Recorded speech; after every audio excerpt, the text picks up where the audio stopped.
Well, hello, everybody. I'm your host, Nathan Balmer Brown, and this is the Big Freakin' Friday Show, co-hosted by Moen and the Wild Ute tonight. We are coming to you on a special evening, Wednesday. Going to do things kind of screwed up and backward and all these other type of fun ideas. Hopefully you'll have a little fun. This is the College Football Mafia channel. We have all kinds of shows.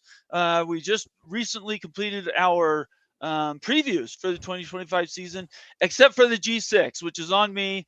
I had a couple things I was going to do this week, and frankly, I've had so many conflicts. I haven't done a good job. So I'm glad that we decided to move up on Wednesday so we could prepare for the rest of the week. Going into Monday, right, Moen? We got ball games tomorrow through Monday. Yeah, we got ball games prime time Thursday, Friday, Saturday, Sunday. It's going to be nuts, guys. It's going to be nuts. And I mean, it's not like there's bad games either. No, not at all. Monster games. We got a top 5 matchup on Saturday between Ohio State and Texas. Texas comes into Ohio State. The storyline: Arch Manning is already been crowned the Heisman Trophy winner. Don't even bother sending in your ballots, guys. Arch Manning is the king of college football. He is going to avenge the Longhorns' loss in the college football playoff. He's going to get one over Ohio State. Clemson, LSU, the Tigers versus the Tigers. Who really has a Death Valley?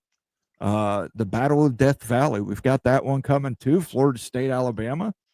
Man, we got some great games this week. And I mean, even Georgia Tech, Colorado tomorrow night. Come on. I mean, you got 2 up-and-comers in the Big 12 and the ACC. A lot of people have Colorado as their dark horse Big 12 pick this year. A lot of people have Georgia Tech as their dark horse ACC pick.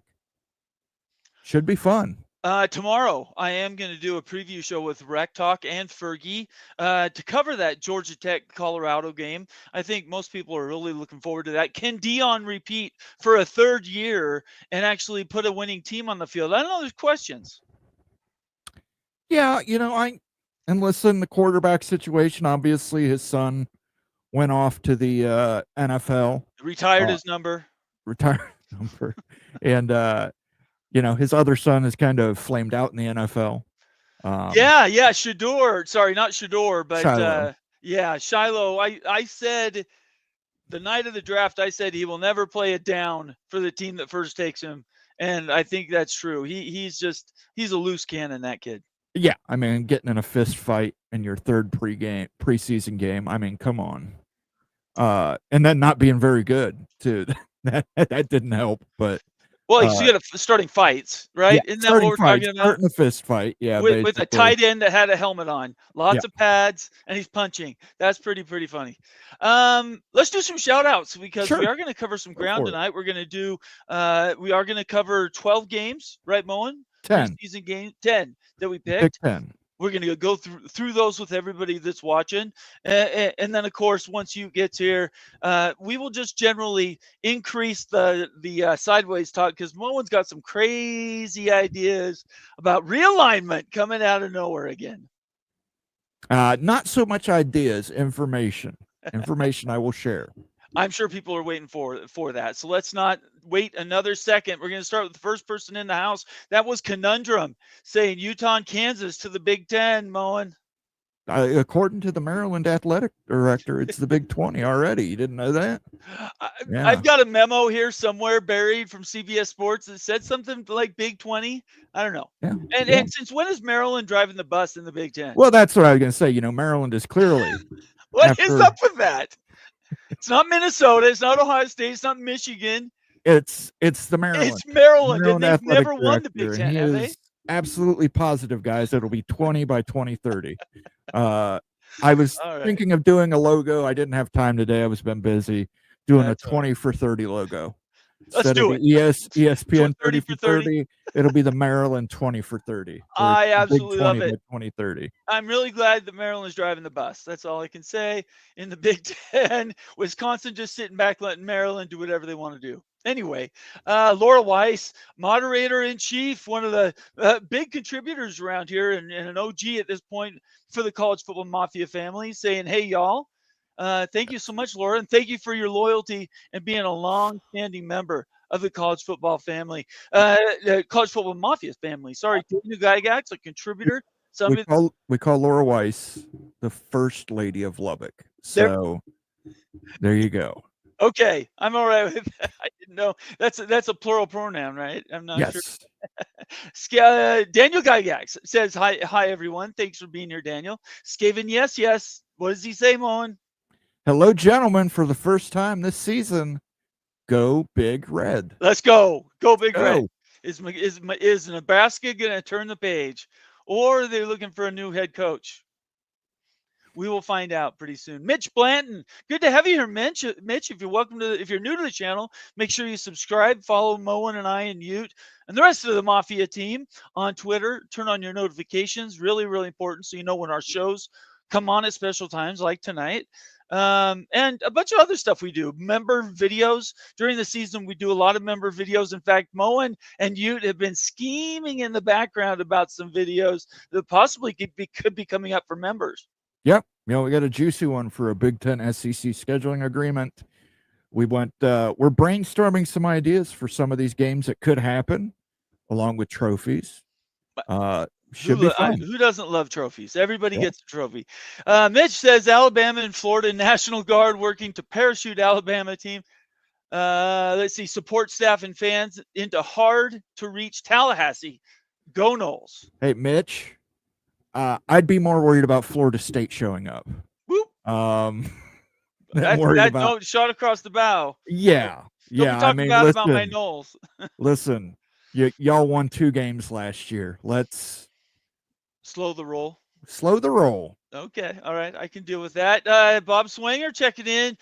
Proud member of the Big Ten, representing the Penn State Nittany Lions. Also a valuable member of the College Football Mafia family. Good to see you, Bob. Let's cruise through a few more of these outlaw skis. That's new, unless you've seen them before, Moen. I've seen them before. Have you? Okay. Yeah. Well, make sure you subscribe then, Outlaw skis. Skies. Thank you. Yep. He also says Ohio, and then he says first. And he says go Buckeyes. Go Buckeyes. And then we got James C. in the house saying, yo, good to see you, James. I know you're subscribed, buddy. It's great to see you. Appreciate you being here tonight. Sergeant Pickles, another contributor to the Big Ten Mafia show. It's a brand that is going to be getting bigger and bigger. Let's see. Pickles says, Georgia Tech, big hype, team assemble. Go Georgia Tech. Okay. Georgia Tech. If you don't know, it's an inside joke. Ask around Syracuse and Georgia Tech. Sean, who's become a new member, but very, very active in the community. Good to have you here, Sean. Says, hi, guys. Good to see you. And then here we go. Here's the guy that's large and in charge, D5 Terps. Go Terps. Terps, what's going go to D5 Terps. What's going on there at your school? They're obviously running things. I can't believe you actually showed up, D5 Terps, with Maryland in charge. I'm sure all their fans are giving them hell and telling them what to do. And we're only going to 20 by 2030. Okay, all right. Let's see here. MBM representing Oklahoma State. Cowboys in the house saying football is finally here. Valuable member of the College Football Mafia family. Absolutely. Nebraska Steve says go Huskers. Thank Got you, a couple Nebraska of Steve. yeah, there's a couple of Nebraska guys in there. We appreciate you. Timothy Green, our soldier out on the East Coast, representing the West Virginia Mountaineers, Big 12, and very valuable around here. Timothy, thanks you so much. Great to see you. It's time to rock and roll, baby. Football season is upon us. How much adrenaline did you have in your body today, Moen, getting ready for this upcoming season? Listen, it's not going to hit me till Saturday. It's really not. I know it's out there, but I've got to placate myself. Got to give kind of just pause. I got 2 more days. 2 more days.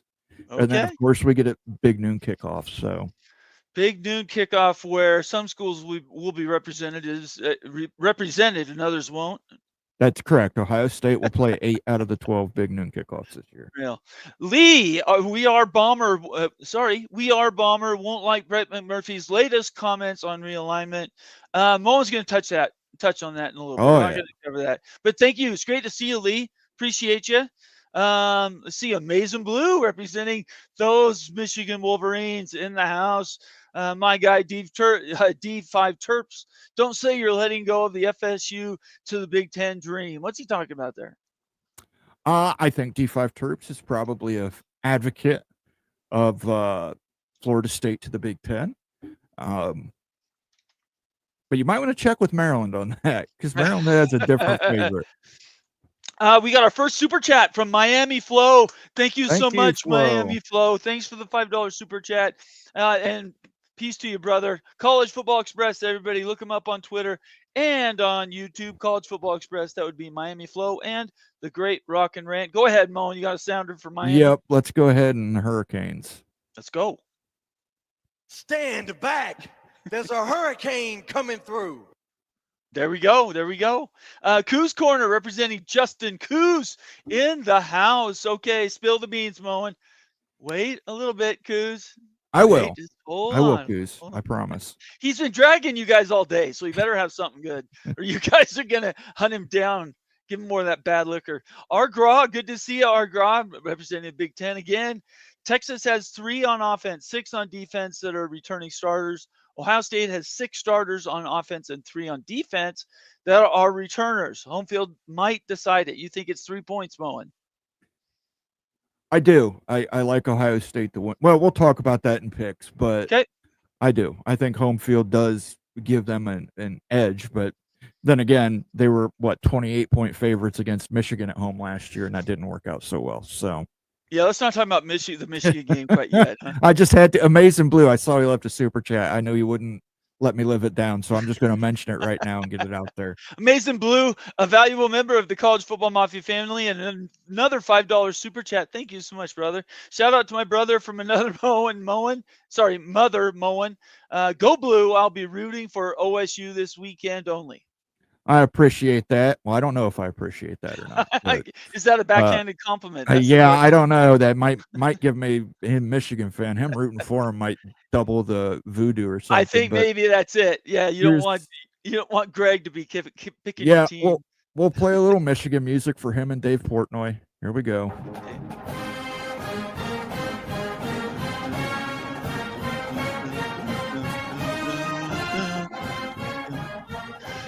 Oh, that song's good stuff. Tony Lawson checking in. 2030 sounds about right to me. Okay, we'll talk about dates here in just a minute. I'm almost done, I swear. Auto Raider representing the Texas Tech Raiders. Good evening. Good to have you here, Auto Raider. Appreciate you. And thanks for being a member of the College Football Mafia family. Friends call me Sean, checking in, saying Moen, Knowles beat Bama. We've got him on our picks. We'll see. Let's go. Jansen Roberts, good to have you here, Jansen. Hello, all. Big Lubbock, he's always first. That's what he says. True. Coy checking in, saying hi, all. Good to have you here, Coy. I'm almost done. Go Black 45. Everybody knows what time it is. LSU Tigers in the house is one of the best names, I swear.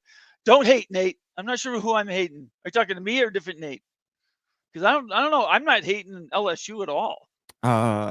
Maybe he's hating the fact that you don't like the Big Ten realignment news. I just think it's a bunch of blah, blah, blah, blah, blah. Josh Rowe, good to have you here, Josh. Make sure you subscribe to the channel. I'm not sure I've seen you around, but I appreciate you being here tonight. Follow us on Twitter and subscribe on YouTube. Give us that thumbs up. Let us know how we're doing. We do read those comments. Josh says no one watches Georgia Tech. No one watches Georgia Tech is what he's saying. Well, we'll see tomorrow night. I mean, I think tomorrow night's probably going to be pretty damn good ratings. Colorado, I think it's Georgia be fantastic. Tech. Yeah, I think that's going to be a close game too. I think that's going to come down into the fourth quarter. That's going to be an exciting game. I'm juiced to see it. I'm juiced to hear what Rec Talk and Fergie have to say about it as well. absolutely. Let's see here. The Walking Geek says Georgia Tech has an enrollment of 36,000. They have fans. They're just not engaged, Moen. Probably true. Listen, it's Georgia Tech. It's most of their fans are probably billionaires on their yachts. Yeah, that's probably true. With beautiful women. You have all the right points. I think a lot of that. I mean, why would they show up to a stadium? Mr. Monkey says, checking in. Good to see you, Monkey. He's been around forever. He is an OG, whether he's got that special tag next to his name or not. So good that UVA Sports will be safely in the P2. What would we do without UVA? And I have one more, and then we're going to get out of these hellos, and we're going to jump into our picks because Ute is here. Where did he go? I saw him pop up. There's the wild Ute right there. How are you doing, brother? Living the Wednesday dream. Happy big freaking Wednesday show. Yeah. Let's go. And one more comment. Stormy Cyclone representing Iowa State. Good news, Moen. I think Greg picked Texas. This should give you hope. It does. If Greg picked it, then I think I'm golden because he is Greg the Gold, which means gold for me, cold for Greg.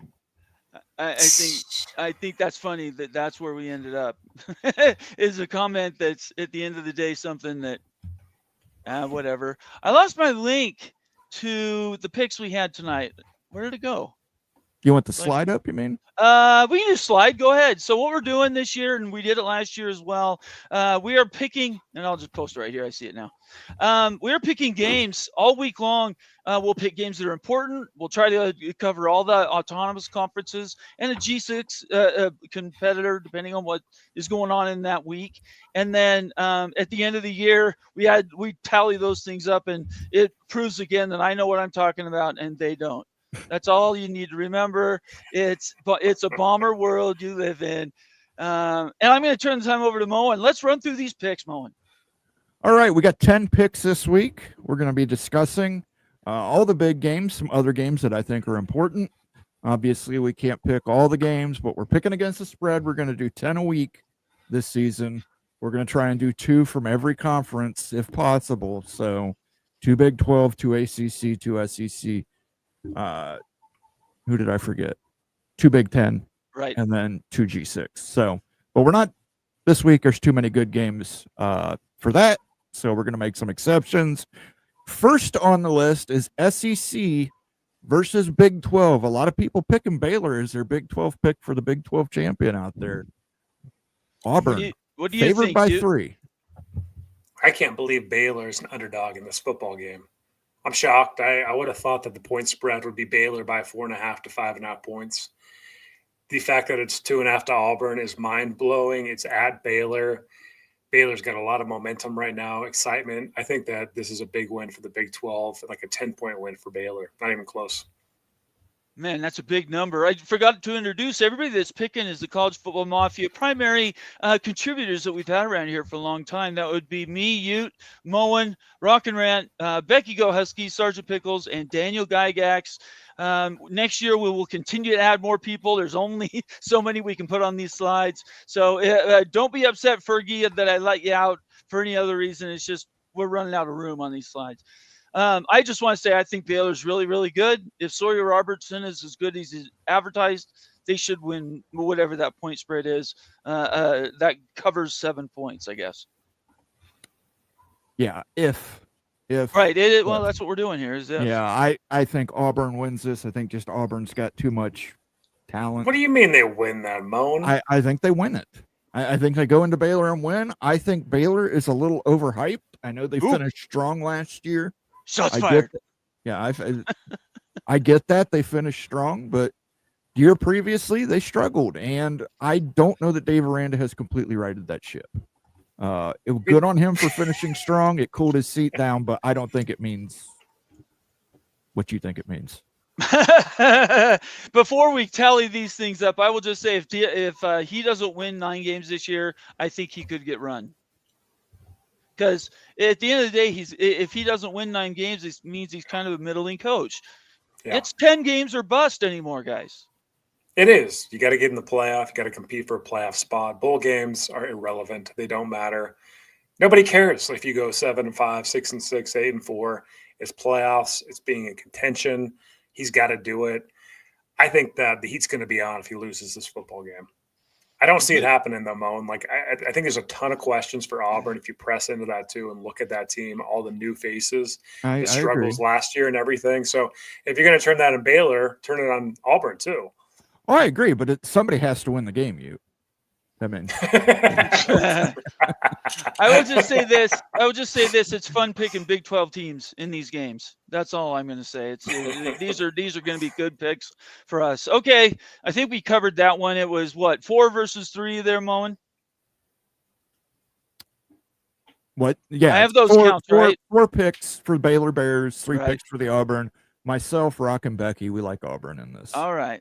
Georgia Tech giving, what is that? 3.5. It's hard for me to read these. 3.5. 3.5 at Colorado. Everybody except for one took Georgia Tech. Somebody sell me Colorado. Colorado has a lot of questions. They've lost a lot of elite players. They're breaking in a quarterback that's not played in Salter.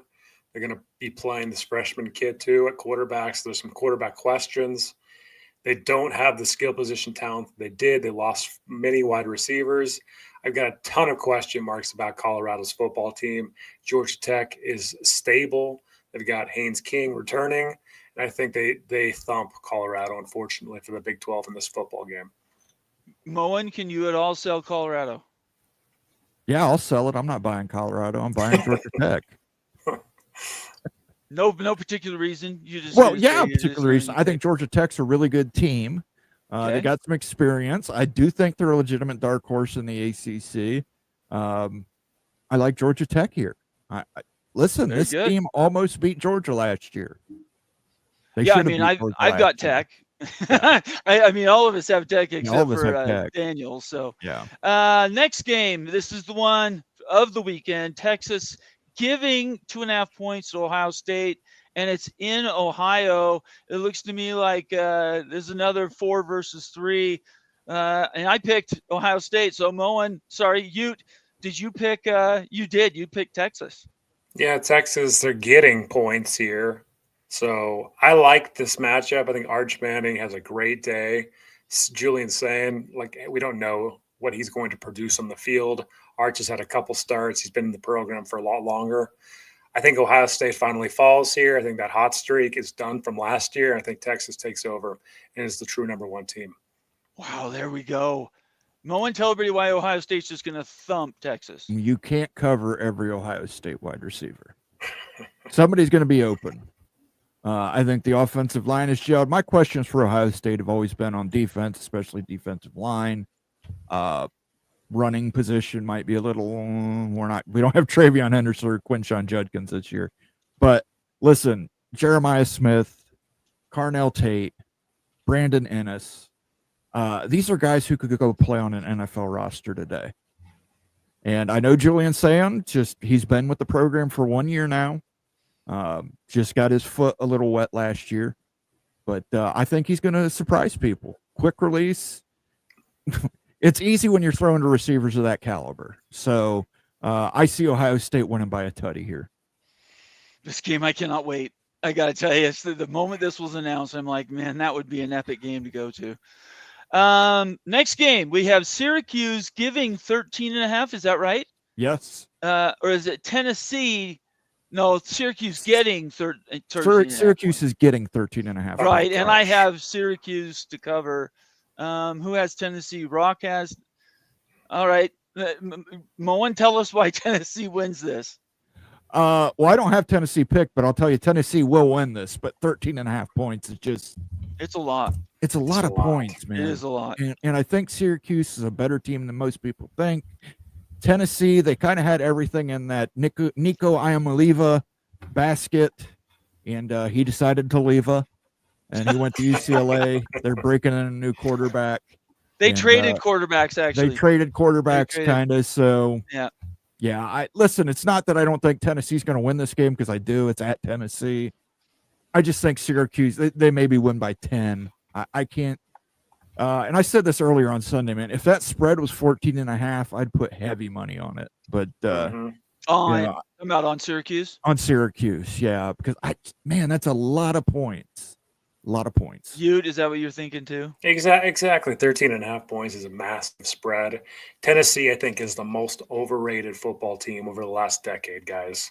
I never want to buy Tennessee stock. I thought they were overrated last year. They got blown out by Ohio State in the playoff. Right. This team, I never want to buy this team ever, and I'm definitely not buying them this year with Aguilar coming in as quarterback and everything. Ton of question marks. Should have kept Nico somehow. Maybe it would be better position. I think this game's dang close. I really do. I think that Syracuse could pull an upset here. I think that 13.5 is a joke and a slap in the face, and I think that you'll see it when these two play. Yeah, I obviously picked Syracuse to cover, so we'll have to see. That'll be another fun game to really get into college football this weekend. Next game is Alabama giving, 13.5, Moen? Yeah, Alabama's favored by 13.5 over Florida State. And I'm taking Alabama to cover. I think DeBoer he turns the corner this year, and they compete for a CFP spot. What do you think, Mon? Listen, I hate to disappoint Seminole fans because they want me to pick against the Seminoles, but I think Alabama wins this. But again, 13.5. It's a lot of points. That's why a lot of points. It's at Florida State. Alabama is missing their star running back. He's out. Their star defensive tackle is going to be out for 5 to 6 games with a tightrope surgery. 13.5 is just way too many points. It's too many points for me. So I'm taking the Seminoles with the points, but I do think Alabama pulls this out. I'm in the minority. So you also took Florida State to cover. By the way, this isn't a vote against Florida State. I don't want to get hate mail because everybody knows I love Florida State. It's just this matchup. Go ahead, you. 13.5 points at home with Alabama. You like going with a backup running back and a brand new freshman, or not freshman, but a new starting quarterback too that hasn't played much. So I don't, no way, guys. Like, this is way out of bounds. Like, I realize Castellanos is coming in for Florida State, but they still have the talent there. They recovered. This game's going to be a dang close game. It's just like the Syracuse line. It's kind of shocking when you're freaking at home and Bama's breaking in a new quarterback and a backup running back. This might be so juicy. I might need to bet on this game. Oh, hey, I'm not going to encourage betting at all. These lines are for entertainment purposes only. All right, we made it through the first, 1, 2, 3, 4, 5 games, Moen. Why don't you kind of tell everybody what we're doing around here and how we do this stuff? Yeah, we do this stuff once. This is generally on Friday. We do this on Friday because of the Friday games or Saturday games. But obviously this week we've got a game Thursday, Friday, Saturday, Sunday, Monday. So much college football this weekend. I don't think I can take it. I might have to go enter rehab on Tuesday. Don't do that, Mo. But we'll see. But yeah, that's how we do it here at the College Football Mafia. I want to thank everybody who joined us tonight. Who has joined us tonight. I know it's different. It's a Wednesday. It's kind of weird. I see we've got 55 people on X watching us. If you are watching us on X, make sure you jump on over here to YouTube. Give us a thumbs up. Give us a subscribe. Become a member. Join in the chat. Get into the chat here. And interact with people. We got a great community here. We got the best community on YouTube, hands down. Heck yeah, we do. There's no doubt about that. And if anybody wants to help keep the lights on around here, you click that little cash button. You can leave a super chat, a super sticker, become a member, gift a membership. Got a lot of great members-only content coming. Ute and I are talking about the SEC Big Ten Championship or Big Ten scheduling agreement, coming up with some trophies and ideas for Here we go scheduling again. agreement. Who can be on these scheduling agreements? Here we go. Definitely worth something checking out. Nate's going to post the link in Discord. You can go to our Discord. I That's where will. we make Yeah, I'll our- do it right now. You guys keep going. I'll grab the That's link. where we The make our swamp picks. stink game, Moan. The swamp stink. Yeah. Hey, who would be the swamp stink? Let me just ask you that. Well, What then it would have SEC to be team Michigan. and what Big Ten team would be? It the would have to swamp be stink Michigan and trophy? Florida. Florida swamp, Michigan stinks. You guys, be careful, man. The internet remembers. Yeah, but here's the thing. Florida Be is not careful. included in that because Florida does have to play Miami or Florida State every year. So we don't have Florida in it, but we got some good matchups. We've got some good stuff. I think members are going to enjoy it. It's definitely something you want to stay tuned to. And I did post the link for our Discord. Our Discord's free. Just click on that thing, join in, and become part of the community. It's what we did last year, and it was a lot of fun. We'll do it again this year on top of the playoff picks and all that fun stuff at the end of the year. Quickly give a bump to the channel. This is the College Football Mafia channel. He is Wild Ute. He is the great Moen. And I am Bomber. We are here representing the College Football Mafia family. We appreciate you being here. If you're new to the channel, make sure you subscribe. Moen, you should hit that little subscribe air button so it floats around. That thing's cool. We appreciate everybody being here. And then, of course, we read all super chats. There's the button I was looking for. We read all super chats. So if you want your comment to be read, I'm not sure how long we're going to go tonight. Moen's, what's our goal tonight? 15 super chats gets us overtime tonight. Okay. All right. Otherwise, we're going to go about 75, 80 minutes, something like that? Yeah, we're going to go normal time. Okay. All right. That sounds good. Let's get on to the second page. And the second page is another 5 games. The first one we're going to start with is LSU. Go Black 45. I got you. And Clemson. Clemson's really good this year. LSU is getting points, but I don't think enough points. I agree. Clemson. Yeah. I think Clemson, legitimately, I've got Clemson playing in the national championship. I have been, something like that. So I think home field advantage, Clemson, Brian Kelly. I think Brian Kelly is on a hot seat. If he doesn't get it done in LSU this season, if he doesn't get them into the playoffs, I think he might be tossed out of there. He'll be leaving the Bayou. So I have Clemson in this. Home field advantage, even with 3.5 points, I think Clemson's going to win this by 10, at least a touchdown. Ute? Yeah, I think that Clemson gets this done. It's probably going to be around a touchdown, though, at the end of the day. I like Clemson in this game.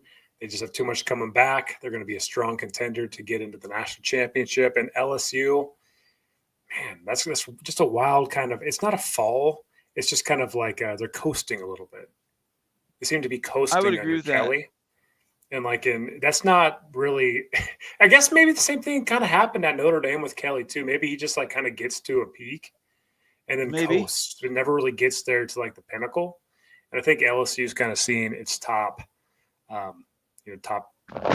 trajectory under Kelly. I want LSU back.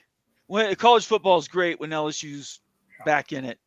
So I'm cheering for LSU, but I think Clemson covers.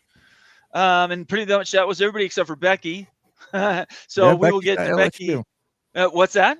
Becky's got LSU. She does have the Bayou Bengals. So. Did I say something wrong? I'm sorry. No. I was just joking on something. I was like, whoa, wait a second. I was backing you up. Okay, all right, great. I appreciate that, Moen. We do have 2 super chats that popped in just in the last little bit.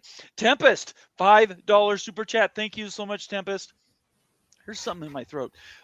Fines, here's your first. Glad to see you pick FSU, Moen. Okay, Tempest. Well, just for that, you'll get a little war chant.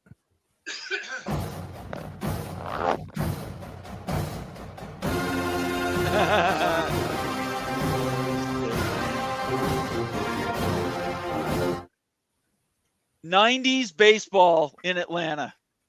That's all you got to say. I'm telling you right now, that was amazing. Amazing times. Sergeant Pickles, $2 super chat. Obviously a contributor around here and helps us a lot with our back end. Just to make you all work late, go Dogs. Thank you so much, Pickles, for $2. Thank you, Pickles. Here's a little sound that Washington hopes to hear a lot of. Yes, sir. Let's go. Wind that sucker up.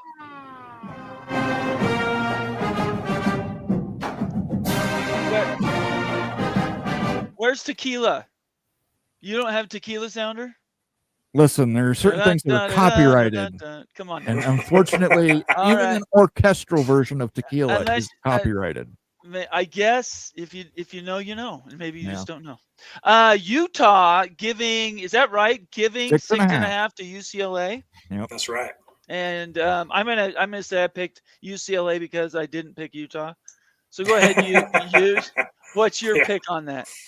Yeah, 6.5. It's a good line and everything. It's kind of a 50-50 line game. The UCLA is really refreshing a lot. Their offensive line, Nico's coming in. They've got wide receiving questions. I mean, they're basically revamped the whole roster. It's going to be a while before it gels. The Rose Bowl is going to be primarily Utah fans coming in there. It's so true. I mean, Utah plays teams close traditionally, so it's probably going to be a 7-point Ute win. That's what I think. Okay, let's see. Moen, you're with me. Tell us why UCLA in the Big Ten beats up on the Utes. Listen, it's Nico Iamaleava. He is going to play at UCLA this season. I understand his wide receivers are out, but listen, I think he's such a dynamic player. I think he's probably good for at least 7 points on his own, just running the ball. So I like UCLA. Again, Utah may win this game, but winning by 7, I just don't see it. It might be a late field goal for the Utes. You is probably right. It probably will be more Utah fans than UCLA fans there in the stadium, but I really like the coach at UCLA. I think I like what he's building there. I mean, he realized Eric Bieniemy wasn't going to get it done and axed him. He said some weird stuff though in the he's said some really weird things. But haven't we all, Bomber? I'm perfect. I don't know what you're talking about. I'm going to give him a pass for that. Go ahead, give him one. He's going to win this game. UCLA is going to win. Even though Utah. Moen, do you want to throw some money on that win? That prediction right there. That's all I'm saying. Nope. Okay. Just remember the Nebraska-Cincinnati game. You're going to end up eating. By the way, if anybody didn't catch it last week, go ahead. There's a bet between myself and Nebraska-Cincinnati. He has taken Cincinnati. Are we doing the Skyline Chili thing? Is that what it was? Yep. And I am giving him 6.5 points. Okay. Yeah, Cincinnati and 6.5. I've got Nebraska. Whoever wins that game doesn't have to eat Skyline Chili. That's the reward. They don't have to eat Skyline Chili. I love it. That's fantastic. You want to say anything before we move on from that? That's one of the worst bets I've ever made right there with Mo. Late. We were about like 2 hours, 45 minutes into Big Freaking Friday last week. That was a little punch drunk, I think. You were a little punch drunk. So far this year, we're going to have you try Mad Dog and Skyline Chili. So if Cincy wins, though, oh my gosh, Moen, the crap that you're going to be eating and taking is going to be phenomenal. I'm cheering for Cincinnati. All right, that's all I'm saying. But I want Nebraska back playing big time college football. That's all I'm saying. Just like Miami, just like Michigan, when these best brands are playing, college football is the best league in the world, honestly. All right, next game. South Carolina is giving 7.5 points to Va Tech. Everybody but Pickles took South Carolina. I can tell you right now, South Carolina is they're gonna be putting some helmet paint on people this year, I think. Yeah, I can't agree more. 100%. I thought that like the 7.5 would deter some of you guys away from this pick, but no way. Everyone's you were trying to go opposite. No, I mean I loved them too. I'm like, hey, this is going to be a good one. Everyone's gonna not like this hook right here, but hey, we're all on it. I think it's a good play too. It's probably going to be like a 10, 14-point win. Listen, this is Virginia Tech. Virginia Tech may be looking at their future if their administration has any sense. They need to go out there and sign Shane Beamer to be the head coach of the Virginia Tech Hokies. They should have done it last season before he got paid a bunch of money, but they may have to buy that out and get Shane Beamer there. Because, listen, I don't think Virginia Tech has figured it out yet since Frank Beamer left. Mm-hmm. And I don't think they're going to figure it out this game. I think the quarterback for South Carolina, playmaker, it seems like he'll be sacked and he's got nothing going. He'll throw a touchdown 85 yards. Rock and Rant's getting ready to leave for his show, so let's give him a quick shout out. It's great to see you, Rock. Go Miami Hurricanes. Got to get ready for my show. I'll catch more of your betrayal later. Don't forget to hit the like button, even if you only support Bomber. Yes. Thank you. Thank you so much, Rock. It's great to see you. Good luck on your show. And again, College Football Express, check him out. Him and Miami Flow Out. They do great work. We appreciate all the help they give us. All right, let's get off of that. Double tap. So South Carolina, I think everybody's picking there. Notre Dame, Miami. Miami has to win. That's all I can say. College football is better when Miami's good. And I think Notre Dame maybe coasted a little bit last year. So we'll see. This is a hard game to predict. I like Miami more than Notre Dame in general. This team, though, with Carson Beck, they lost Martinez. They've lost a lot of pieces in Miami, added a lot in the portal. The home game atmosphere isn't great in Miami. It's a 50-50 pick 'em, and I'm going on the Mickeys. There we go. How about you, Moen? I got the same one. Listen, Miami didn't show up with a defense last year to any game, and I'm not going to bet on pick. They're not going to turn their defense around in one season. Jeremiah Love, probably the best running back in college football right now for the Notre Dame. I think he's just going to gash them. Carson Beck's got a great arm. Probably got great receivers at Miami. It's going to be another one. Yeah, I think it's just going to be another one of those seasons for Miami, man, where the defense just isn't there yet. Going to have to be a lot of shootout games. I think if that's the case, I don't think Miami's going to do, better than 9 wins this season. But Notre Dame here, I think Notre Dame has a lot of returning talent. Jeremiah Love, great running back, just fantastic. I could see him just cutting holes in that Miami defense from last year, and I don't see the improvement. Hey, prove me wrong, Miami. Nothing would make me happier than Notre Dame losing. You want to add anything to that, Ute? I think the Moans nails on that. Why don't you give your assessment, Nate? I'm just a fan of Miami, and I don't like Notre Dame. That's as deep as my analysis goes. I wish I missed the Orange Bowl. I do the Halcyon Days thing in my head, and boy, Miami has been so good in the past. I just want them to be good again, flat out. So we'll see. Probably Notre Dame. What is it? Notre Dame's giving up 2.5. They'll probably cover that. Probably. Yeah, they're giving up close. It's a field goal. It's a field goal. It's tough. Close. That was an emotional pick for me. I admit it. Last game, and this is because honestly, the Big 12 doesn't have a bunch of good early season games. The Utah-UCLA game is one of the few exceptions. The Big 12's got to schedule up. I'm getting tired of this, but TCU does play North Carolina. We just found out that Belichick's going to have a kid. He's no way. Yeah, she's Jordan. No way. Are you lying? I saw that on Twitter. I could be wrong, but that's what. Yeah. Somebody fact check me. I think I'm right. Yeah, I need to know. That's huge. Dude, look it up. Look it up. Tell me if I'm wrong. Talking about Jordan. I didn't take any time to background check that. I just thought I saw a good headline. If I got that wrong, I will eat my words. So somebody check it for me. It wasn't on 3 because if it was on 3, it would definitely be wrong. Yeah. Let me get these picks out really quick. TCU and North Carolina. Looks like only Moen and Becky took Carolina. I just don't think Carolina's very good. I don't know. What else? Yeah, I agree. They've lost a lot of players. Belichick comes in. It's going to take some time to rebuild that thing. TCU is massively underrated.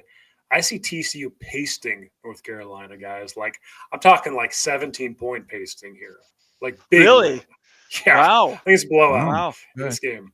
Auto Raider checked me along with other people. Thank you guys all very much. That's a TCU troll post, so I admit I got taken there.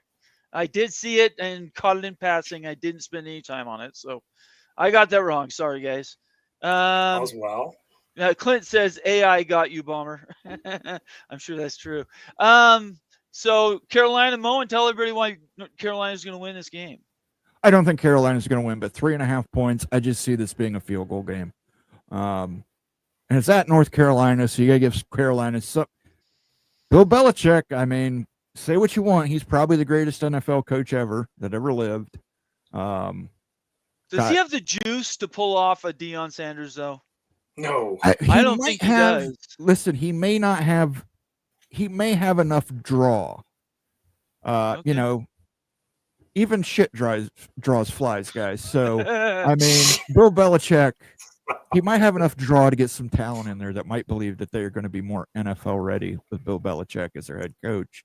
But I just think the fans are going to be there. They're going to be supporting, especially first game of the season, first game for Bill Belichick. New life into the UNC football program, which is why I think TCU wins by a field goal. I'd love to see UNC good at football. I'll just go ... I'd love to see that. Lonnie Johansson, $5 super chat. Good to have you here, Lonnie. It's great to see you, brother. Hi from Kansas. Go BYU and UAU and go the Big 12. Let's do some Sounders in there, Moen. Let's go. There's a Cougar. That'll work. Oh, you don't want the Utah song? No. He said go BYU. Go ahead and play it. Go ahead and play it. I didn't say you couldn't play it. Go ahead. There you go. Enjoy the piped-in crowd noise. Go Utes! That's all I'm saying. Ryan Willie checking in for Wisconsin Badgers. Good to have you here, Ryan. Been a long-standing member of the College Football Mafia family. $2 super chat. Miami versus Notre Dame, and he doesn't like that game very much. Yeah, he says it's shit. That's but like I said, shit draws flies, Ryan. So it'll probably be highly rated. It's very true. Very true. Daniel Gygax, a $2 super chat, says Bill did not copyright Gold Digger. No, it would have been Jordan that copyrighted it, right? Well, hold on. Let's give Ryan his Badger sound that you please go ahead. Yeah.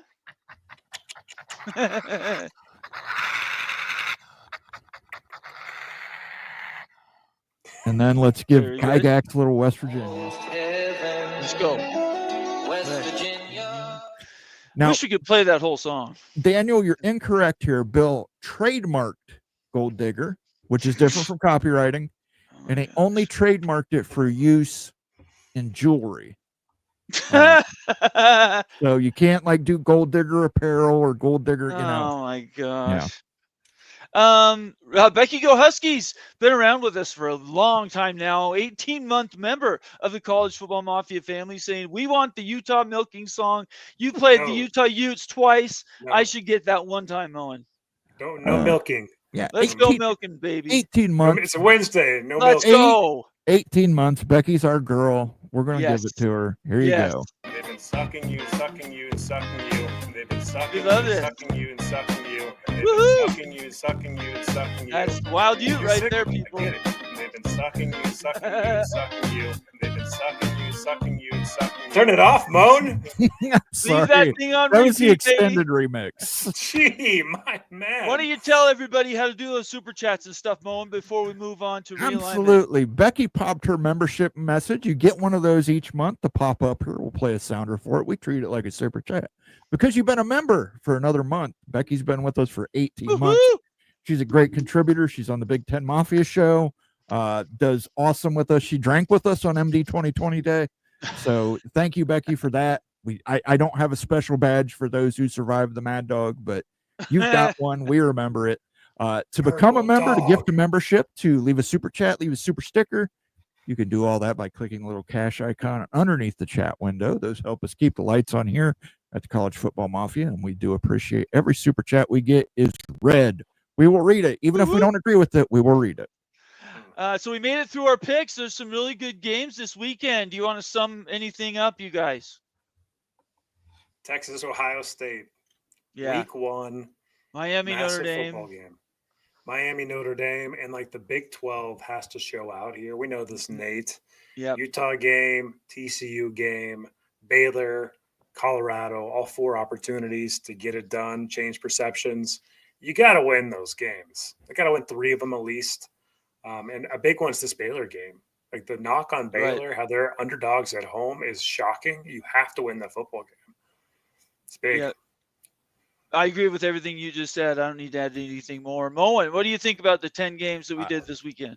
I think everything you said true is you, and it also applies to ACC teams. Yeah. Listen, you got Georgia Tech playing Colorado. You got Syracuse playing Tennessee. You got UNC playing TCU. You've got Miami, who is true ACC. They're actually a conference member, playing Notre Dame, who just uses the ACC like a whole. That's true. So, I mean, big weekend for the ACC, too. You got to show out. Big Ten, the biggest game in the Big Ten is obviously that Texas-Ohio State game. I think that's going to, basically, that should be a number 1 versus number 2 game, in my opinion, but it's still number 1 versus number 3. It's a top 5 game. First weekend of the college football season. That's incredible. Thank you to Ohio State and Texas for agreeing to schedule games like that. We need more games like that in college football. Yep. Big time, big time, big time. It brings money for all those schools. College football is back. Hallelujah. Thanks, Moen. Thanks, you, for putting all that stuff together. That's a lot of fun. We're going to continue to do that as the weeks go on. It's only week 1. We got many more weeks to come. So I already posted the Discord link. I will post it again while Moen starts his presentation. I'm just letting everybody know we're here for you. We're not here to tell you anything. We're trying to do some analysis and make it fun. But we certainly encourage you guys to interact with us. Leave comments and questions. Follow us on Twitter. Subscribe on YouTube. That's really important. Hey guys, we went past 5,000 subs. Yes, we did. Let's go. That is fantastic, considering we almost needed 1,000 subs. And I think it was April or May. So that's pretty damn good, I think. So hands out to the College Football Mafia community. Thanks everybody for following us and being a part of this thing. We've got 5,000. Now we're going to push for another 1,000. We'll just go from number to number. So we appreciate you guys being here tonight. And that's going to count for all the picks we have for week 1. Moen has been teasing something, so I'm not going to steal any of his thunder. Moen, is there any type of reset you want to do before we go? I just want to play this sounder real quick because it plays into what I'm going to tell people. That's what I do. I drink and I know things. I drink and I know things, people. And I know this week I have had my phone blown up with texts and messages from people in the Big 12, people in the ACC, people in the SEC, people in the Big 10. And right now there's about 30 candidates on the Big 10 expansion list, according to what everybody's trying to tell me. Is that true? Is that false? I don't know. In fact, I'm going to start coining a phrase. Greg has cloak and dagger. I'm going to have it as the truth as known by me. All I can tell you is the truth as known by me. I'm not going to tell you somebody else's truth. This is what I know. The Big Ten is like Game of Thrones, guys. It really is. There is political intrigue. There is favorites. There is backfighting. There are people who are pushing to get themselves on the Iron Throne. Of course, Ohio State's on the Iron Throne, as you would expect, is defending national champion. Why is Penn State? Penn State is the queen in this model because Ohio State and Penn State get the most say. Oh, wow. They relented on Washington and Oregon, and they get the most say moving forward. Michigan, Nebraska, USC, Oregon. I was talking to somebody this afternoon about USC and Oregon. I said, man, if we'd have just known what kind of headache adding 4 West Coast votes was going to be. Well, the truth was out there for anybody who really wanted to pay attention. It's true, but now we've got a West Coast block in the Big Ten. We have. I know. You guys asked for it. You got it. And they've got their favorites, and they're going to try and push their favorites in this. I realized the Maryland AD came out today and 3 days ago on a radio interview and said Big 10's going to be at 20 by 2030. I'm sure he believes that. That's the truth known to him. I'm sure he believes that. That's a truth known to Jim Smith, the AD of Maryland. There are other truths in the Big Ten. There's a faction of people who want 22 with a 2-7 model where you would play 2 rivalry games in conference, 7 non-rivalry games in conference. You play everybody every 3 years. You get everybody home every 6 years. There are people who are against that because they don't want to give up a rivalry game. There are people out there pushing for 24. There are people in the Big Ten still pushing for a 28 or 32 college football playoff model. And there are a lot of schools being told a lot of different things. There are schools that are out there advocating for other schools and telling them these things, that this is what you need to accomplish to get here. I understand. I listened to Brett McMurphy's interview today.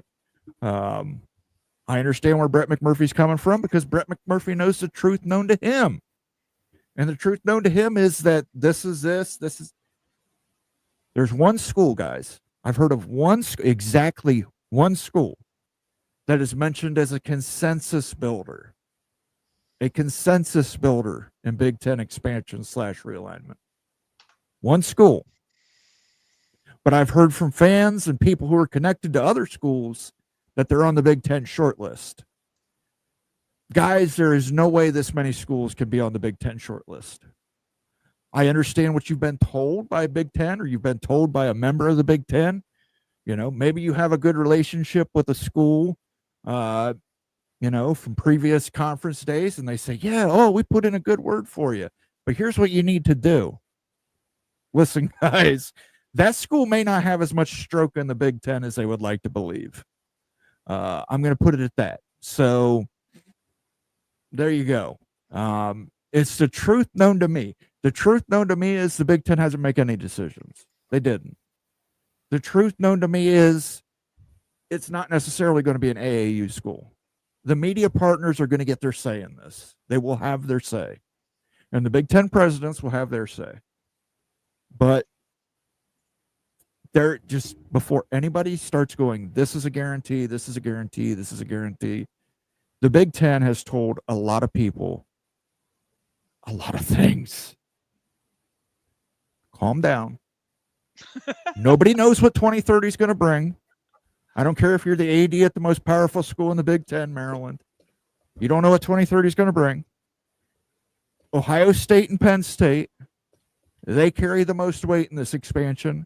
It's going to be up to those two schools primarily. They're going to get their say more than anybody else. Sorry, guys. That was part of the deal they made. Is it a big 20? Is it a big 22? Is it a big 24? I don't know. And anybody who tells you they do know for sure is lying to you, because I don't know for sure. Greg doesn't know for sure. Brett McMurphy doesn't know for sure. Nobody knows for sure. But I have heard from people. I've heard from people at 3 different Big 12 schools that they're in the list of the Big 10 candidates. Who? I love you guys. 3 Big 12 schools are not making it to the Big 10. It's not happening. I've heard from ACC schools that they're absolutely getting in just based on the strength of their brand. Not happening, guys. And by the way, when you start bringing up unequal revenue share, that's really not going to help you, especially with powerhouse schools like Maryland that would likely get left at a lower rate if they went to unequal revenue share in the Big Ten. So everybody calm down. I know what Jim Smith said. Jim Smith is telling you Jim Smith's truth. There's 18 schools in the Big Ten. There's 18 Big Ten presidents. They all get a say. There are 3 Big Ten partners and media partners. They will get a say. And trust me, NBC wants to have a say. NBC right now is terrified of losing the Big Ten content they have for Peacock. They lost the WWE content. That is what was considered low churn content. People would keep paying Peacock every month because they said, well, at least I get the WWE premium live events. They don't have that anymore. That goes to ESPN. NBC needs low churn content for their streaming service, as does Paramount Plus, as does anybody who has a streaming service. listen, inflation's going up, prices are going up, times are tough. People are going to start making cuts. And the first place they're going to cut, entertainment. They're going to cut entertainment. And they're going to look at Peacock now and say, well, Peacock doesn't have WWE anymore. I hardly watch anything on it. I'm cutting Peacock. So now Peacock is desperate to keep the Big Ten. It has the Desperate to Office. get desperate to keep Modern Family. Yeah, well, It has Premier League soccer, so just take a step back. but I'm saying, but they need low churn content. I'm They not need that. denying. I'm not disagreeing that part. All I'm saying is it's not like they don't have anything. No, but WWE premium live events were a huge thing for them because it stopped a lot of people from canceling Peacock. Now you've got a lot of people saying, "Oh, well, the ESPN standalone has the WWE stuff." Now I can justify paying for the ESPN standalone. I can't justify paying for Peacock. So Peacock wants to keep people as much as anybody else. And this comes from somebody who works at NBC Universal. Losing WWE was huge to them. It was their best low churn content for Peacock. So I'm going to interrupt you there.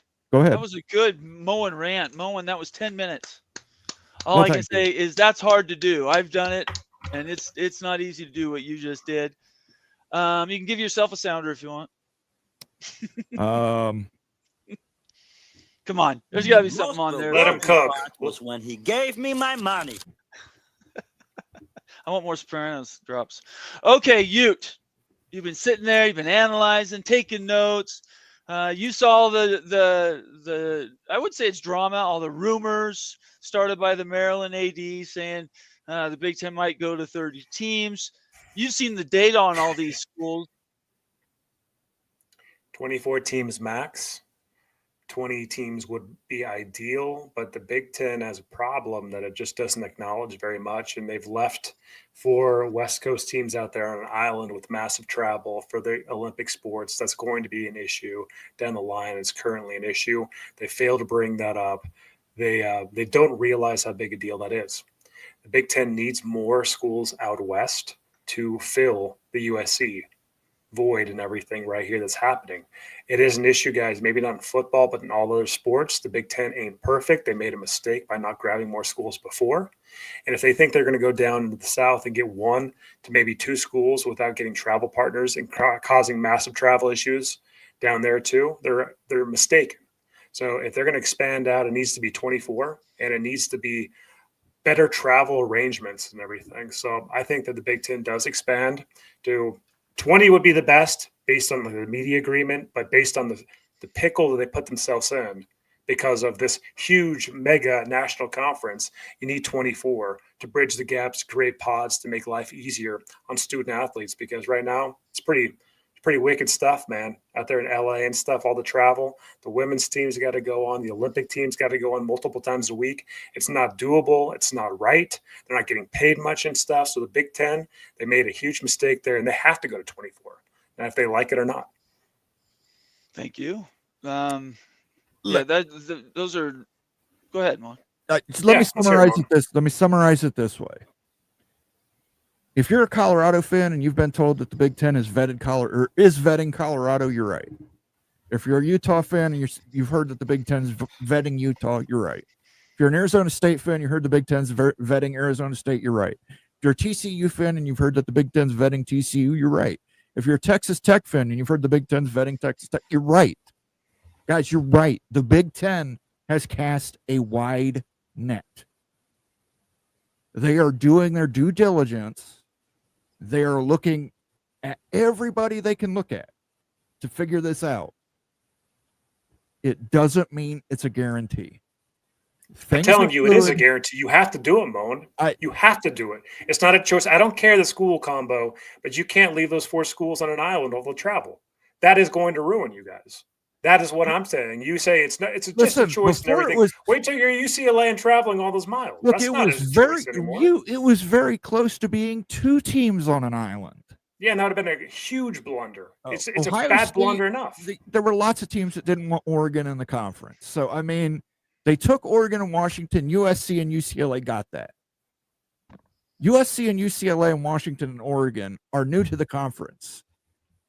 They shouldn't be pushing right away to get oh, we need somebody right away to be a travel partner for us. When the Big Ten wants to be the national conference, there's parts of the nation that the Big Ten's not in that they need to get into that have to be a priority over West Coast teams. Now, that's my opinion. That's not the Big Ten's opinion. That's my opinion. But I'm sure USC, UCLA, Oregon, and Washington feel different. And more power to them. I'm just saying the Big Ten has cast a very wide net in this. They have told a lot of things to a lot of people. You need to improve here. You need to improve there. And it's not helped by the fact that you've got these different factions in the Big Ten telling different schools different things. Telling them, oh, get behind this school because, yeah, buddy up with this school because this school will do this for you, or do this and this school will do this for you. It's not helping. All this stuff that's out there in the ether, it's not helping. So, a couple things. I think wish casting has happened. I think people are dreaming themselves into the Big Ten or the SEC, or for heaven's sakes, into the Big 12. If you're Boise State, that wish casting I just pulled from the chat. It was Coos that said it. Somebody else might have said it before him, but that's the first time I've seen that, and I believe it is wish casting. Without getting into further detail on that, let's quickly get to this $10 super chat from Nathan Jones. Thank you so much, Nathan. He is a BYU Cougar, Moen. Can we give him a sounder, please? Sure. Teams, BYU is a Cougar. Yes, there we go. Sweet. Another Cougar first down. Okay. Hey, guys, need to put away any biases and honest answer. What is BYU's chance of getting into either the Big Ten or the SEC, and or what would they need to do? To get in?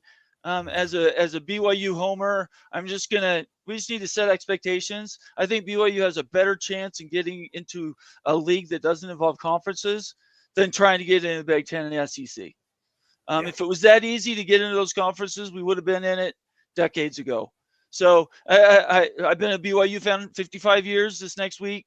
I've been doing this a long time, and I totally understand what that feeling is. But I just don't. In my opinion, that step is not where BYU needs to be putting its energy. It needs to be putting it into something that's a lot more expansive. And in my opinion, I think the wish casting thing is true. I don't think Notre Dame joins a conference. And Ute had it right when he said 20 teams in a conference is ideal. We talked to Bob Thompson. He's said that without direct quote. He's intimated that when we've asked him about numbers. So that's where I think we're going to go. But it just due diligence. You want to buy a house, you're going to do due diligence. You're going to send in an inspector. That's what they're doing. So I realize everybody's excited and they hear their name and they want to talk. At the end of the day, this is all right before the season nonsense, in my opinion. And the Maryland AD is not who you want to march out there to be speaking for your brand. That's my truth. Go ahead, you. Yeah, it's so important. You're such at a disadvantage if you're not in the Big Ten or the SEC, Nate. And that's why you can call wish casting, dreaming, I know hoping, and trying to see, hey, can my school, my alma mater, my hope here, can it get up to a different level for a different level of prestige and everything else? Just so it matters a lot. And to get into the Power 2 from the ACC or the Big 12 would be a huge jump for any school. Yeah, I didn't say it wouldn't be. Yeah, so that's why the wish casting happens. And if you want to challenge the wish casting and stuff, I mean, this is. I'm not challenging it. I'm just saying it's great. Who's is challenging it? Apparently, I wish I had a Lamborghini. I wish I had a Lamborghini. That's wish casting. That's trying to predict your future by just speaking it into existence. Yeah, but if it's been reported by Brett Murphy on On3, it's not wish casting, guys. What I'm saying, I'm not. Let's be very clear. I didn't say the reporting was wish casting. I'm saying anybody who believes that they're going to be going into the Big Ten or the SEC past these numbers is hoping and praying that happens. I'm not saying the report isn't true. Those are all direct quotes. I'm not questioning any of that. I'm just saying I don't think it's going anywhere right now. And by 2030, could we have some more realignment? Yeah, we could. I just don't see us going past 20. And 24 is way too many, in my opinion. Yeah, 24 is not the most ideal, but the Big Ten is in a pickle because they need more West Coast teams to help the West Coast. Well, I know schools. I understand what you're saying. I get it. Like if that's involving Utah or not, I just think that's a reality. Like if Utah gets left out, that could be Arizona State and Colorado or Stanford. You just need a pod out there, right? For help and everything. So I really truly see that. And you can't just do that with two teams because you want to go down to the South too. So to me, logically, like it's 24. You can't, there's no choice. You kind of have to do it. You put yourself in that position as the Big Ten. I don't care how long you can say we can stay at 18. You've got these schools like UCLA, Washington traveling buku miles across country to Rutgers for your Olympic sports is killing them. And like this is year one. The squawking is going to get worse and worse. The mental health aspects. It's a real thing, guys. It's not just a wish casting. It's a real thing that you got to hedge against, and you got to build a pot out there. But, so I really think if you take a report completely out of left field, there's no data to back up what the Maryland president is saying today. It's like this quote came out of nowhere. So the wish casting part of it is you're going to grab hold of it. Look, if it was BYU, I'd be hoping and praying too. But you have to be realistic too. You can't just sit there and say, I believe this so much, it's just going to pop up and happen. There has to be reasons to do these things. And the big why still hasn't been answered for me. Yeah, the why is there's no choice. I think that you have to because you put yourself in the position for the Big Ten because of health reasons, mental health reasons, from the travel issues. And that's why the West Coast expansion would happen in the Big Ten. And then you need to make the decision if you're going to go in the South. Like we hear all the time, the Notre Dame, that's already in your footprint. You already have the state of Indiana. There's no problem at all to onboard Notre Dame. They're right there. Right. But if you go get Georgia Tech or Miami, sticking Miami in the Big Ten without any buddies down there, come on, that's not healthy. That's like the excessive travel and everything. We got to be real about the long-term implications about that, just like out West Coast. So however you shake it, you're going to get to 24, in my opinion. Like it's basically a lock because you have to for those health reasons eventually. And I think that realignment is going to bust over the next 17 months. I've been saying that for a long time. It makes sense for all the schools to push, like your North Carolinas, to get out financially. All signs point to that still. I don't know like why, based on the last couple of days, why the thoughts have changed. I'm still thinking this thing busts in 17 and a half months. Because 24, nothing's changed. I think the number is wrong. Ideally you go 20, right? Like, because I agree with you that Bob Thompson's at 20. That's what we've based our data on up to now, right? Yeah, and like for the Big Ten, that's just like, think about if you just added two schools to the Big Ten, you can add Notre Dame and Stanford. Sure. They're already in those footprints. You had a pod out west and stuff that's really clean, right? You can get to 20 that way. But if you throw Miami in that and add Notre Dame, Miami's all of a sudden doing way more travel than anybody else. Like that's not even realistic. Like, and so to get to 20, you go to Notre Dame or Stanford, and that's about it. Or else if you get like a Virginia, right? Like, and so you're really whittling down options and everything. And it just, to me, doesn't seem really doable. And plus, like you need more schools out west for a pod to help the schools with travel. And so 24 seems to me just like screaming that. Okay. There's the logic. I totally get it. Your logic is, I totally understand that and I respect it completely. Moen, do you want to say anything about this particular question from Nathan? Sure. Listen, for starters, I don't think BYU has a chance at either the Big or the SEC. And it's bias. It's straight up the Latter-day Saints, it's bias against BYU. I'm sorry. I mean, I don't agree with it, but it is what it is. As far as travel, Miami is one of the teams that voted for Stanford and Cal. If Miami was so concerned about travel, why did they vote to add Stanford and Cal?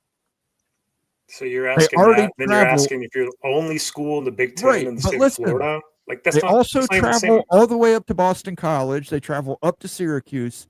Miami already has a lot of travel on their board.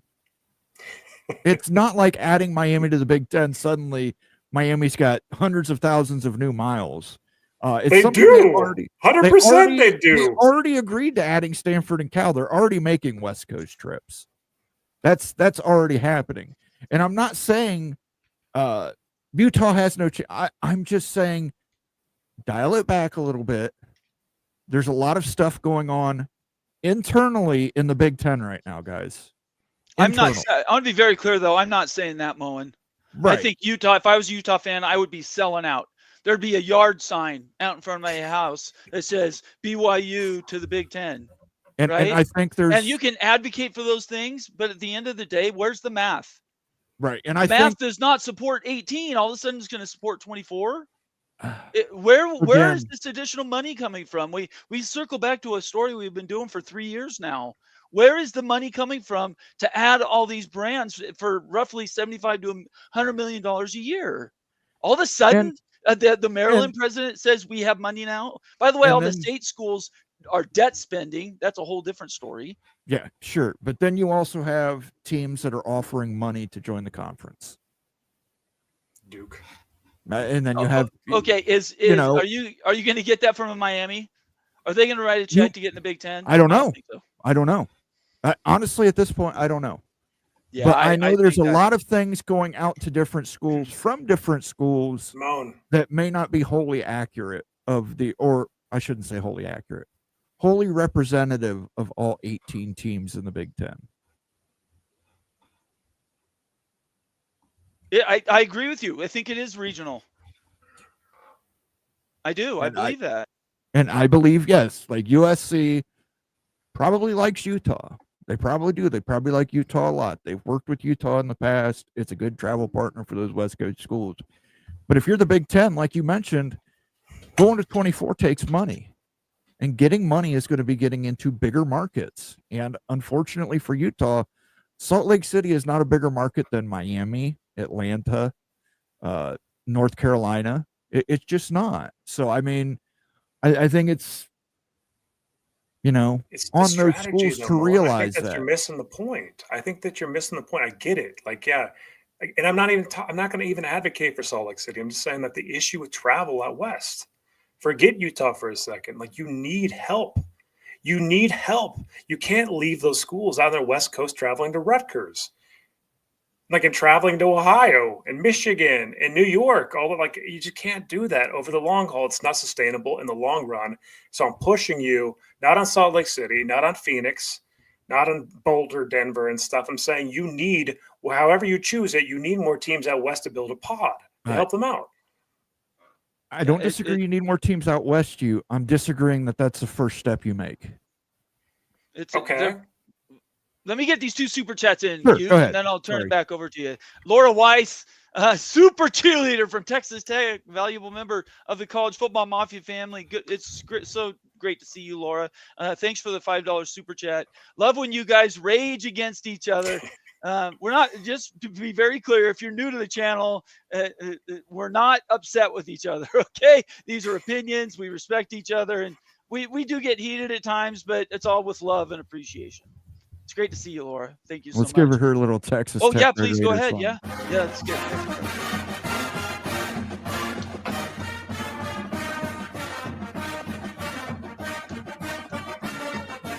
Feel free to throw your tortilla at the monitor, Laura. We will not find you. Let's see here. College football peek around the corner. That would be Greg Flugar. Great to see you here, Greg. You always like to stir the pot. He says 17-member Big Ten is optimum. Wisconsin to the Big 12 is what Minnesota is supporting. Let's go. Okay. That's tongue in cheek, but there's something to that thinking. I think there are schools that don't want to. Let me ask you guys an open question. Thank you so much, Greg, for the super chat. We appreciate you so much. The OG social media realignment, certainly covering college football in general. Let's think about this just from a purely logistical standpoint.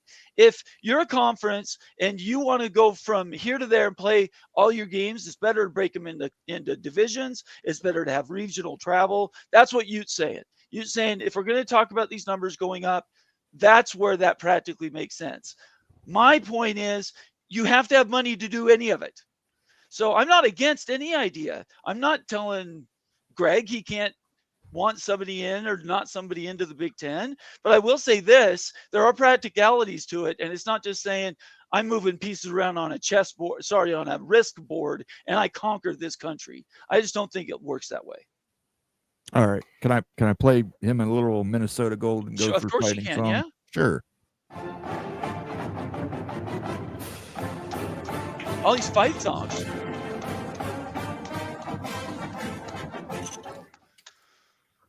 Tell everybody how you do that, Moen. Let's Thank go. you, Greg. I do that by pushing a button on the tablet, and you will get me to push that button on the tablet by pushing a little cash icon underneath the chat window and leaving us a super chat, super sticker, becoming a member, gifting a membership. All those things will get you a little sounder. I don't have 128 NCAA teams on here yet, so bear with Working me if at I it. don't have one of your songs. So I've got about 45 different songs for different schools, and it's coming. We're building it every day.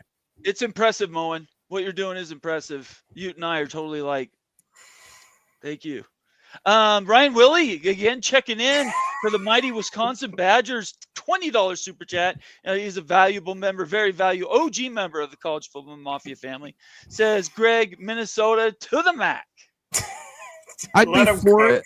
Give him but listen, give him let him that cook. Badger That's a sound. good one. I'm going to give them a little on Wisconsin because I think Minnesota would compete very Okay. heavily for third place in the MAC. Gee. So That's I'm going just to give a little cold, on man. Wisconsin. They're winning the Axe this year. I don't know if they're winning 6 games, Ryan, but they're bringing that Axe to Madison. I honestly can't keep these fights songs. They all sound the same to me now, Mo. You played like 5 and they all sound identical. Heavy in the brass. Anyway, thank you, Ryan. We appreciate the $20 super chat. What does that get us up to, Moen, on our overtime? We're at 8. We're at 8 out of 15 on super chats right now. Excellent. All right. Well, we're trying to get 15, and then we will stay after. We're getting close to that time, so we appreciate everybody being here tonight. Let's do another roll call. Make sure you follow us on Twitter, subscribe on YouTube, get involved, and get into these conversations with us because we have them every week, almost every show, and that's what we do around here. So that's what makes it so fun, in my opinion. That's the secret sauce. So we appreciate everybody being here tonight. Thank you so much for that. Look at this, out of nowhere, another super chat from Becky Huskies. Probably just wants to put us to work. I understand the travel issues, but the 4 West Coast schools are taking data and studying to make it work. Becky represents University of Washington Huskies, by the way. So far, so good per those surveys. Also, Oregon to the Big Sky. So Becky's a little disagreeing with that. Do we need to dive into sources on whether the travel's been extreme or not? Yeah, I think it's a good conversation. Let me give Becky her sounder of the Ducks flying to Big Sky. There you go. That's the duck, by the way. Okay, You now can go ahead. You can make your own shotgun sounds when I play that, Becky. Listen, I'm just trying to put this out there. I want people to understand that the Big Ten, teams in the Big Ten are telling a lot of people different things, varying things. The Big Ten does not have it narrowed down to these 2 schools, these 4 schools, these 6 schools. They're still game theorying a lot of it. The Maryland AD is not the end-all, be-all of college football realignment. The Big Ten was prepared to leave UCLA and USC on an island. To think they won't leave Oregon, Washington, USC, and UCLA on an island is disingenuous. They absolutely would if it gets them more money. Wow. Nate brought it up, and it's a great point. Where does the money come from this? Does adding like a Utah and an Arizona State get the media partners to pony up more money? I don't think so. I don't know. Does adding an Atlanta and Miami and Georgia Tech and Miami get them to pony up more money? Probably a little better than Utah and Arizona State do. Nothing against those schools. The Big Ten wants to go national. I do agree with you. I think eventually they're going to get to 24. And by the way, if that 24 is without Notre Dame, they will 100% go to 25 if Notre Dame wants to come along. Notre Dame's always going to have a spot in the Big Ten, guys. It's never not going to have a Big Ten slot. The Big Ten would like as much as possible to get them in now. It's a national brand that would exceed lots of rivalries within the Big Ten. It just makes the most sense. They'd love to have Notre Dame now. Notre Dame might not want to come yet. So you go and you get what you can afford. And this is going to come down to compromise. The Big Ten presidents are going to have their say. The Big Ten ADs are going to have their say. Boosters are going to have their say. Media partners are going to have their say. And none of those 4 groups are going to be completely happy with it. They're not. Somebody's going to take a school they don't necessarily want. to get a school they do want. That's the exact same thing that happened with Washington and Oregon. Michigan and Wisconsin desperately wanted to add the University of Washington to the Big Ten for obvious reasons. It's a huge public Ivy school. Ohio State, Penn State, and Iowa did not want Oregon in the Big Ten for obvious reasons because it's Oregon. But they didn't want them, but they relented. And part of them relenting was that they would have a bigger say in the next realignment.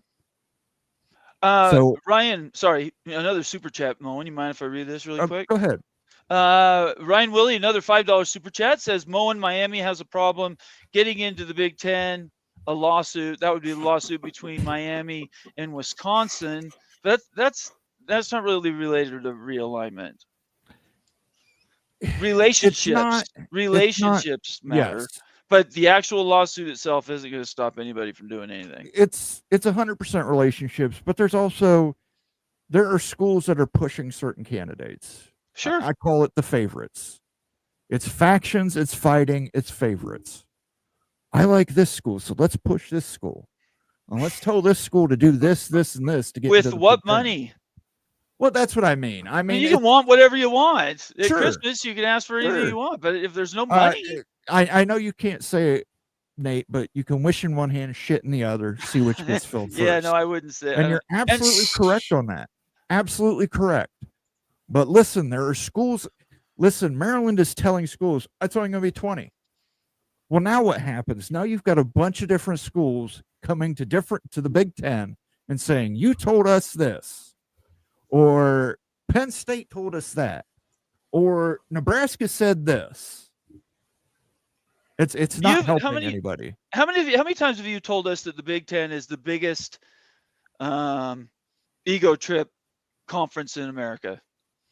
They think that they do things that nobody else would be able to do. They weren't going to do private capital. Now they're all for private capital. They weren't going to do this, and then they're going to do that. But it's all ego driven in the Big Ten. So why all of a sudden do they lower that standard just to bring in some schools for realignment? I mean, there's such a mismatch in this news coming out. Whenever this came out last couple of days, football is like in 24 hours. What the hell are we doing here? I think this is all red herring. The Maryland guy wanted. I think it's legitimate, guys, and I think that realignment is going to happen in the next 18 months for good reason, because UNC needs to get out financially and stuff. Schools need to make the moves and stuff. The Big Ten's going to have to make the decisions, and I think they're going to 24 based on what's said before. Okay. There's a lot of stuff going on right now. There's absolutely no doubt. We have two more super chats, Moen. Becky Go Husky says Pickles says double check that chat counter. The people want OT. And then right behind that came Becky Go Huskies saying no Big Ten expansion without Tarleton State. That's how they get into Texas, guys. They get Tarleton State. Yeah. Tarleton State was a big winner, by the way, this past weekend. Congratulations. They beat the hell out of Portland State. Yeah. I forget what their mascot is. But Portland State. Yeah, no big expansion without Tarleton State. I agree with you, Becky, 100%. Tarleton State is also included in the Big Ten search. I'm sure someone from Tarleton State's going to reach out to me after this game with a source at the Board of Trustees that's going to tell me that Tarleton State has been told what they need to do to get into the Big Ten by Michigan State, because Michigan State is running the show. Very fair. I was thinking about this. So to get more money, like Nate, like you bring up a good point. So there's only a few schools that are accretive. that bring the same value that the Big Ten's currently making. That's Notre Dame, it's Florida State, and maybe Clemson. Right? That's it. Nobody else. Everybody else would be, from that point of view, a loss. Right? Everyone's taking less and stuff if you add them on, unless they take like a half payout for a long period of time, which you can structure and everything. But 3 thoughts if you did expand to 24 and why it would be advantageous. Number one, because you can really advocate for a bigger playoff. That's true. So you got more teams, more power, more teams in the playoff and stuff, more money from a playoff, more control in the playoff. So it could be a play for the playoff and money coming from that source in the future. You can also, this is pernicious but like going after and taking schools from the ACC and the Big 12 destabilizes those conferences more than they are today. And so it impacts their future media rights valuations. And so you're basically taking away from their share and kind of knocking them down more of a peg to create your own super conference. There's another aspect of it. And then third, like the private capital aspect. Look, the Big Ten and the SEC can get private capital today. They would want to get into stuff, but you're just making it more national, more markets, more opportunities for corporate America to get in via private capital. All those three sources might bring a lot more than just like your ESPN payouts per year. Sure. A lot more, right? So like there's ancillary ways that you can make that work that might not be just on paper what you think of intuitively. Right. Yeah, and I can't argue that. You know the math better than I do. We've been talking this realignment stuff for a very long time, and I just, at the end of the day, that's the one thing that knocks around the back of my head. Money, money, money. Where's this money coming from? So I really appreciate breaking that down for you. Moen, you wanted to do an announcement or something? Yeah, Nate, you're gonna take off here. You've got stuff to do tomorrow. I understand it's a holiday week. I appreciate everybody who came in today on a Wednesday, including Nate. Thank you, Nate. I know you haven't been feeling great. Wish you well. Hope you start feeling better this week. Thank you. Hope things calm down and get a little less hectic for you. But we'll try and do some stuff here after you leave that'll make sure it doesn't. I want to thank everybody for being here tonight. Wednesday night special show, big season coming up in college football, and we're going to do it all here. So I appreciate all the support, all the super chats, and all the memberships we've gotten. You guys are awesome. As Moen said, the best out there from viewers, and we really, really appreciate you. Thank you so much for doing that. And tomorrow night at 8:30 Eastern, we will be shortly, not a long show, but we're going to break down Georgia Tech, Colorado, with Fergie and Rec Talk. That'll be tomorrow night at 8:30 Eastern. Thanks, guys. Thank you. Thanks, Moen. Yep. Take care. Good to see you, Nate. We'll see you next Friday. Yes, I will see you guys next week. All right, sir. You have a good Labor Day. Peace. We'll see you. You guys too. Bye-bye. All right. Moen, you know what you need, Moen? I need to go in the driver's seat here. Tarleton cigarette. I do. I need my Nick fix. I need that Tarleton king size cigarette. Get that Nick fix. We're still going here, guys. We're going to go for about another 30 minutes unless we hit the overtime goal. Again, if hit the overtime goal, we need 15 teal super chats. Those are super chats of $5 or more. You can do that by clicking on the little cash icon underneath the chat window and leaving those super chats. We thank everybody who has donated super chats so far. They help us keep the lights on here. Miami Flow, Amazing Blue, Tempest, Sergeant Pickles, Lonnie Johansson, Ryan Willie, Daniel Gygax, Becky Go Huskies, Nathan Jones, Peek Around the Corner with Greg Flugar, Laura Weiss, Ryan Willie, and Sergeant Pickles, and Becky Go Huskies again. Thank everybody who's done that so far. We've got an open time here. I've kind of laid down what I have, my truth on conference realignment. Want to hear what you think. I know you want, obviously you're a Utah fan first, you're a Ute first. I 100% understand that, but let me get this super chat first. Maybe the reason I hate Miami is because of Jimmy Johnson. A lot of his players played for Dallas. I hate Dallas. I 100% agree with that. Ryan Willie's on fire tonight. I agree with you. Give him that Badger sound. We need that Badger sound. Give him I saw a great video on Twitter this week. Lady was telling her husband we needed a VCR. He said, "We don't need a VCR. What do we need a VCR for?" Finally, she said, "So you can watch the last time Dallas won a Super Bowl."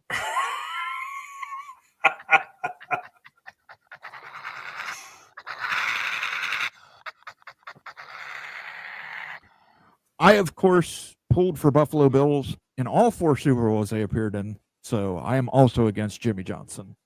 I am anti-Dallas Cowboys because of Jerry Jones. But,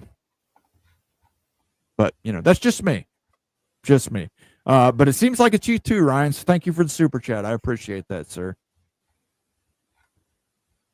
All right, go ahead. I'm going to pull up the list that we made, our tier maker list, and I want to talk about these candidates because I don't think it's something that we want to ignore here. When the Maryland AD is speaking about expanding to 20 teams, maybe, just maybe, it's not smoke and mirrors. Maybe we should just listen to him, what he's saying. Could it be he just actually just saying what's really going on? Is that so hard to believe? That's not speculation. That was out of his own mouth. So I think that this is real, guys. I think that realignment is going to happen in the next 17 and a half months. And I think Big Ten expansion is going to happen in the next 17 and a months. And I'd hope for the Big Ten's sake, they'd get Florida State. Florida State is the crown jewel of realignment. And I'm going to pull up the tier list that we made for the Big Ten here in a second, Moan. And then we're going to go over exactly who is currently in consideration.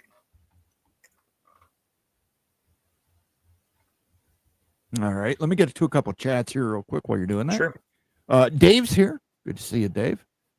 They shouldn't let anyone who isn't paying for themselves. Michigan and Ohio State need to start getting their share of revenue if you keep adding teams. Great point, Dave. I'm going to bring this up. Listen, if the Big Ten does go to unequal revenue share, do you think a team like Maryland would want Miami, Florida State, Clemson, any of these big brands that are definitely going to be on the higher end of the revenue scale than Maryland? Do you think Maryland's going to support that? Do you think Northwestern's going to support that? Do you think Purdue's going to support that? Do you think Michigan State's going to support that? I know people will say, well, those are the bottom teams of the Big Ten. They don't have any power. They do, guys. They still get the same vote that an Ohio State gets. They still do.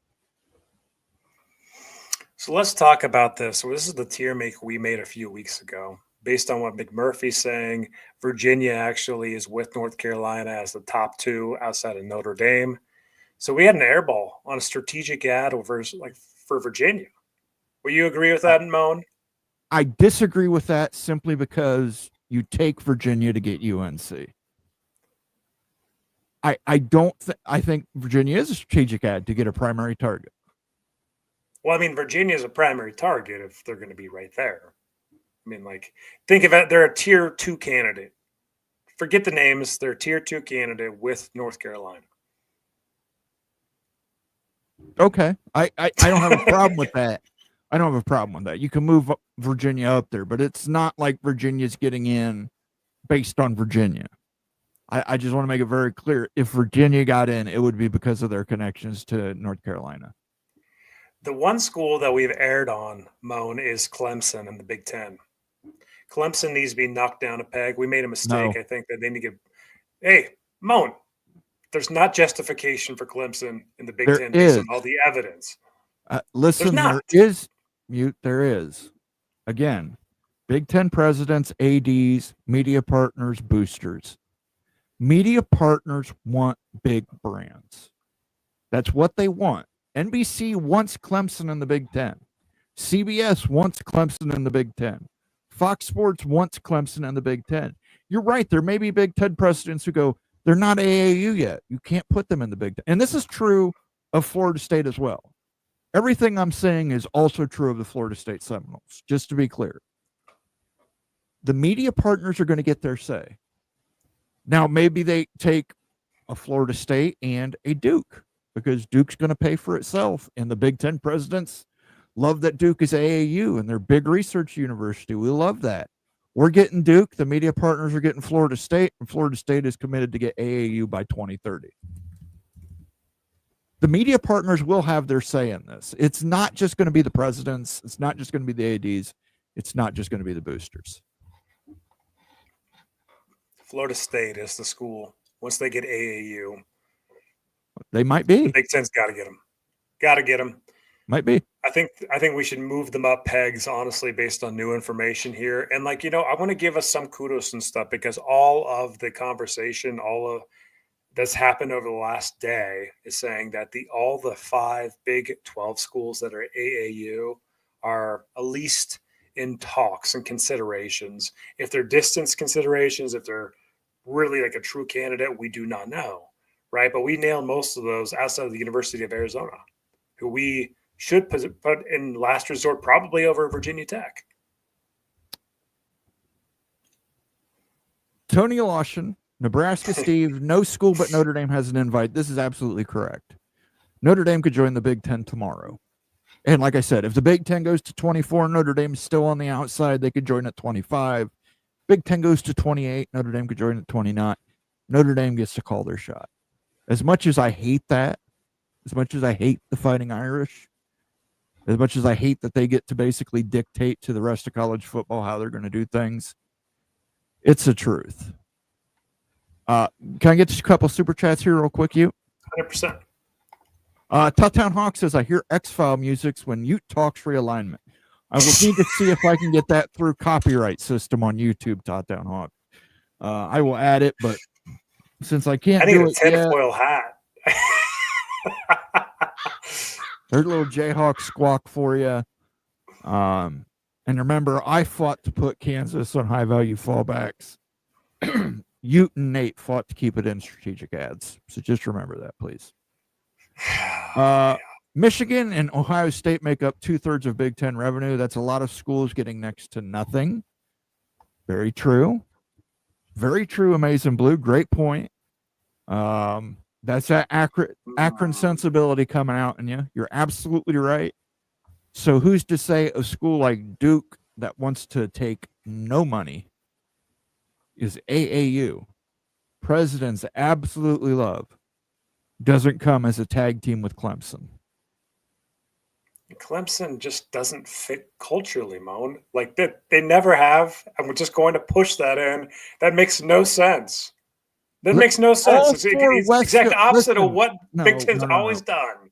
All 4 West schools don't fit culturally, but they're in the Big Ten. They're research institutions and their AAU status. Clemson. I understand that, but listen, you're getting Duke. The president, the media partners don't want Duke football. You've said it yourself. Duke football doesn't draw money. No. The presidents don't want Duke because of their football. They want them because of their research. Presidents get Duke. Media partners get Clemson with an assurance that Clemson's going to be AAU by 2032.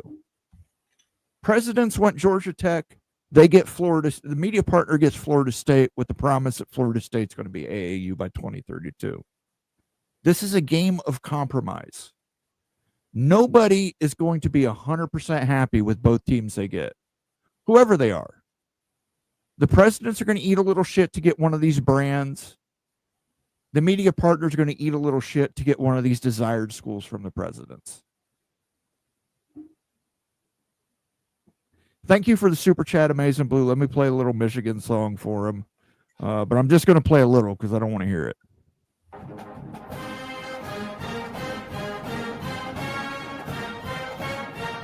I hate that song. You hate that song, man? Come on. Kenneth Maynor with the $9.99 super chat. Pump Freeze Carolina versus North Carolina State tomorrow in prime time will be a slobber knocker between 2 rivals that despise each other. Go Pirates, win 2 in a row over the backpack. Walk the plank. I don't have East Carolina's fight song. Believe it or not, Kenneth Maynor, that's not one I have on here yet. I do have the North Carolina State How on here, but I'm sure you don't want to hear that. Let me see if I got a pirate. I don't have a pirate, but I got a Scotsman. Let him cook. Let him cook.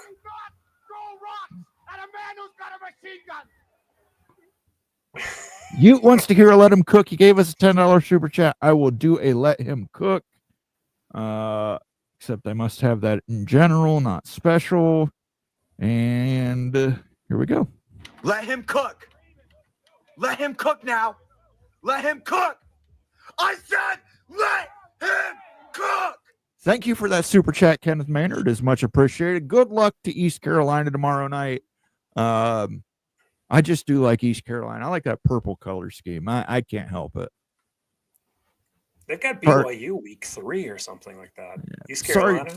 Sorry, North Carolina State fans, but I got to say it because he gave a super chat, so I like East Carolina more than North Carolina State. Ryan Willie with a $5 super chat. Thank you, Ryan. Would you care about any of this if Utah was in the Big Ten? No. Oh, hell no.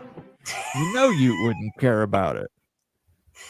I'll be trying to block everybody else from getting in the Big Ten. If Utah was in the Big Ten, I'll be pulling an old Northwestern right now, an old Purdue, an old Maryland. No one else, baby. You heard Brett McMurphy say, you heard Brett McMurphy say Utah today, and his wife is going to get it tonight. That's all I'm going to say. Justin R. I hope all of your schools have a good season, unless you're playing USF. Not valid for UCF, as I want them to lose all 12 games by 12 unique ways. Well, hey, you know what, Justin R.? They've got Scott Frost as their coach, so if they lose 12 games, he will accept no responsibility for it. None whatsoever. Responsibility from Scott Frost? Denied.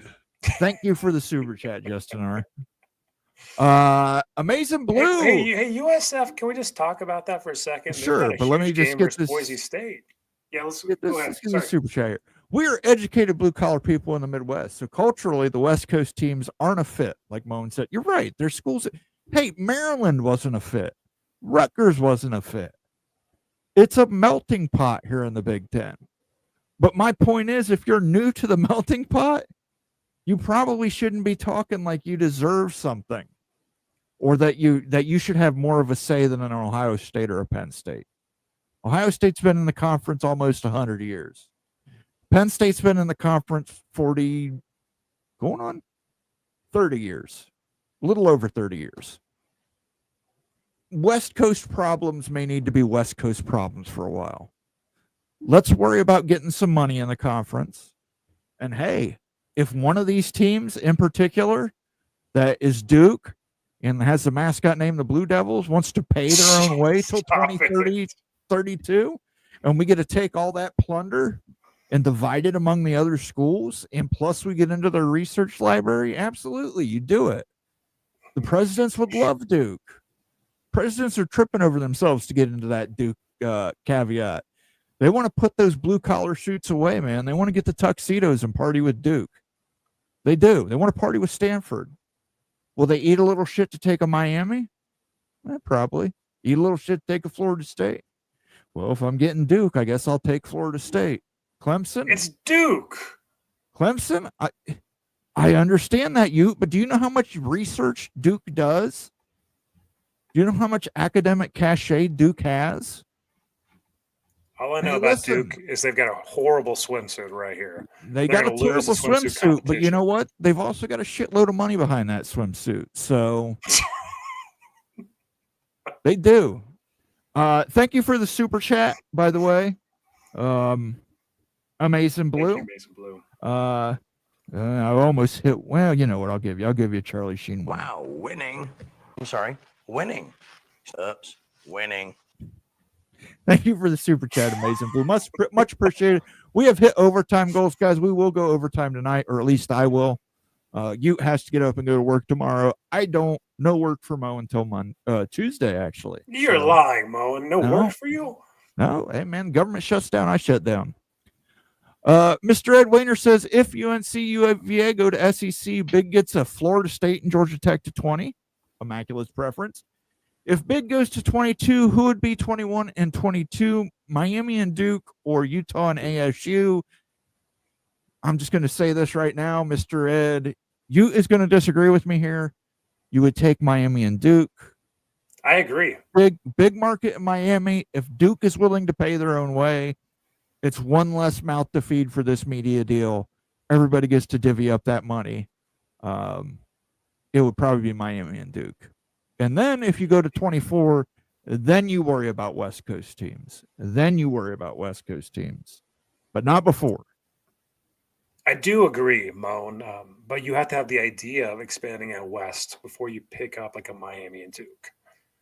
Like you kind of think about all four of them and everything. You might invite Miami and Duke first, but you really do need a pod or support system for the West Coast schools. Don't give me this like, hey, everything's good and dandy and stuff for all these schools hanging out on the West Coast. They're playing cross country multiple times a week. It's brutal, man. Like that's not fair to the student athlete. I think that could take out the Big Ten worse than anything. Listen, those schools are able to maximize their revenue sharing with their student athletes. because they're in the Big Ten. You've got 4 West Coast teams. You've got Oregon, Washington, UCLA, USC. You have to do a lot of travel. I agree. So do the teams. You know, here's the thing people forget. They say, well, those teams out west have to do so much travel. Rutgers has to travel out to them as well. It's not all one way. It's about the common good of the conference. Right now, we need to get into this. Right now, the Big Ten needs to get into the Southeast. That's what the Big Ten needs to focus on. New markets. Utah is not a big enough market. Arizona State's not a big enough market. What are you talking about? Should we look at the market map, Moan? We can look at the market map all you want, but Arizona State just doesn't move the needle. Yeah. Now, listen, I got 100%. What about our buddies KU? Winning the Big KU 12 and Utah combo. Well, maybe. Kansas, I'm going to give you. Kansas blue blood basketball, it's got a lot more going for it than Utah and Arizona State because of the basketball. And because it's more, talk about cultural fit, there is not going to be a more cultural fit into the Big Ten than Kansas. It is. Thank you for that, Mr. Ed. Let me give you a sounder, sir. Hello, I'm Mr. Ed. I got to figure out how to make that sounder a little louder. Just doesn't sound right. But do we have a Houston Cougar that we can give Ed? You know what? I got a BYU Cougar. Do you think there are any? No, give him a Houston Cougar. All right, just pretend this is for the Houston Cougars, not the BYU Cougars or the other 97 Cougars in the NCAA.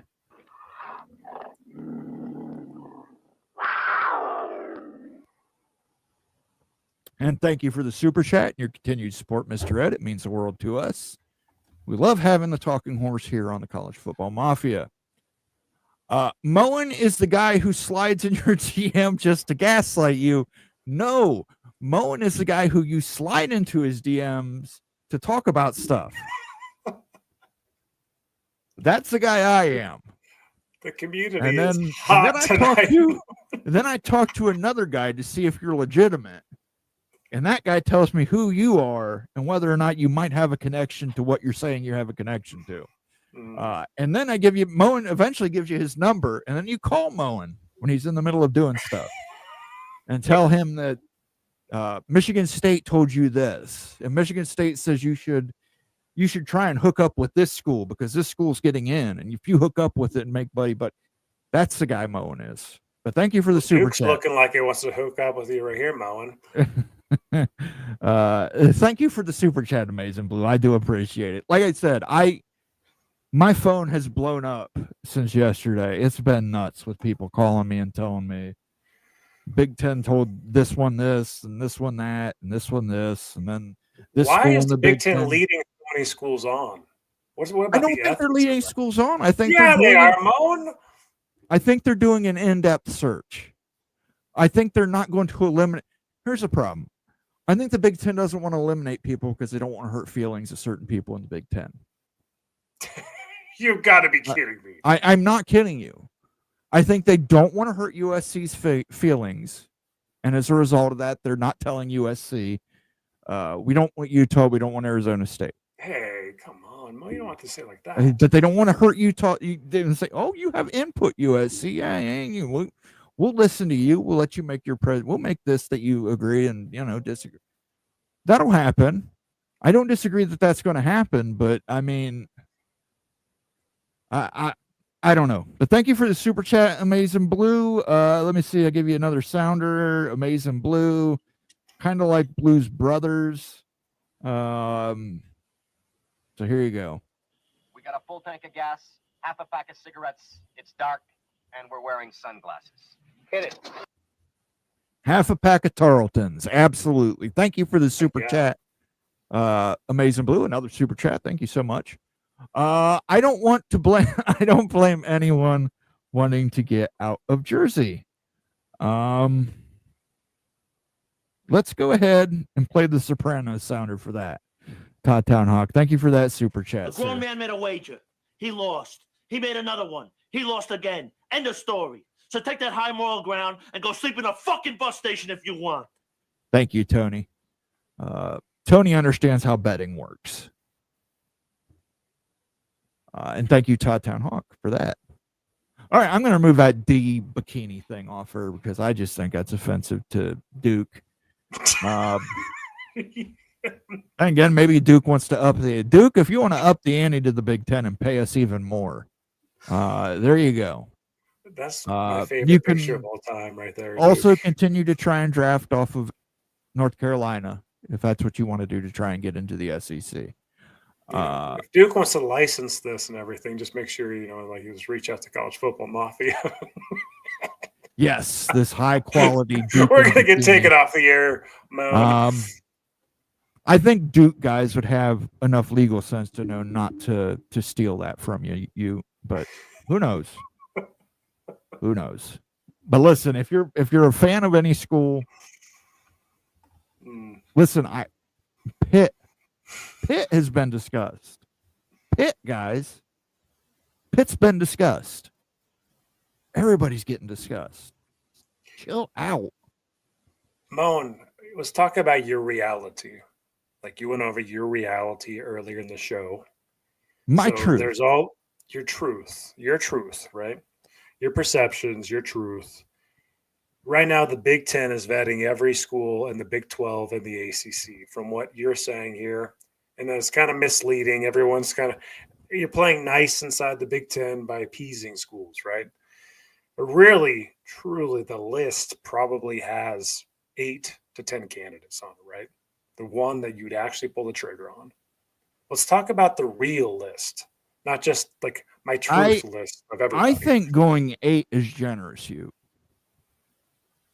Listen, there is one school, one institution I have heard of from multiple Big Ten sources that is listed as a quote-unquote consensus builder. That is a school that will draft with the brand.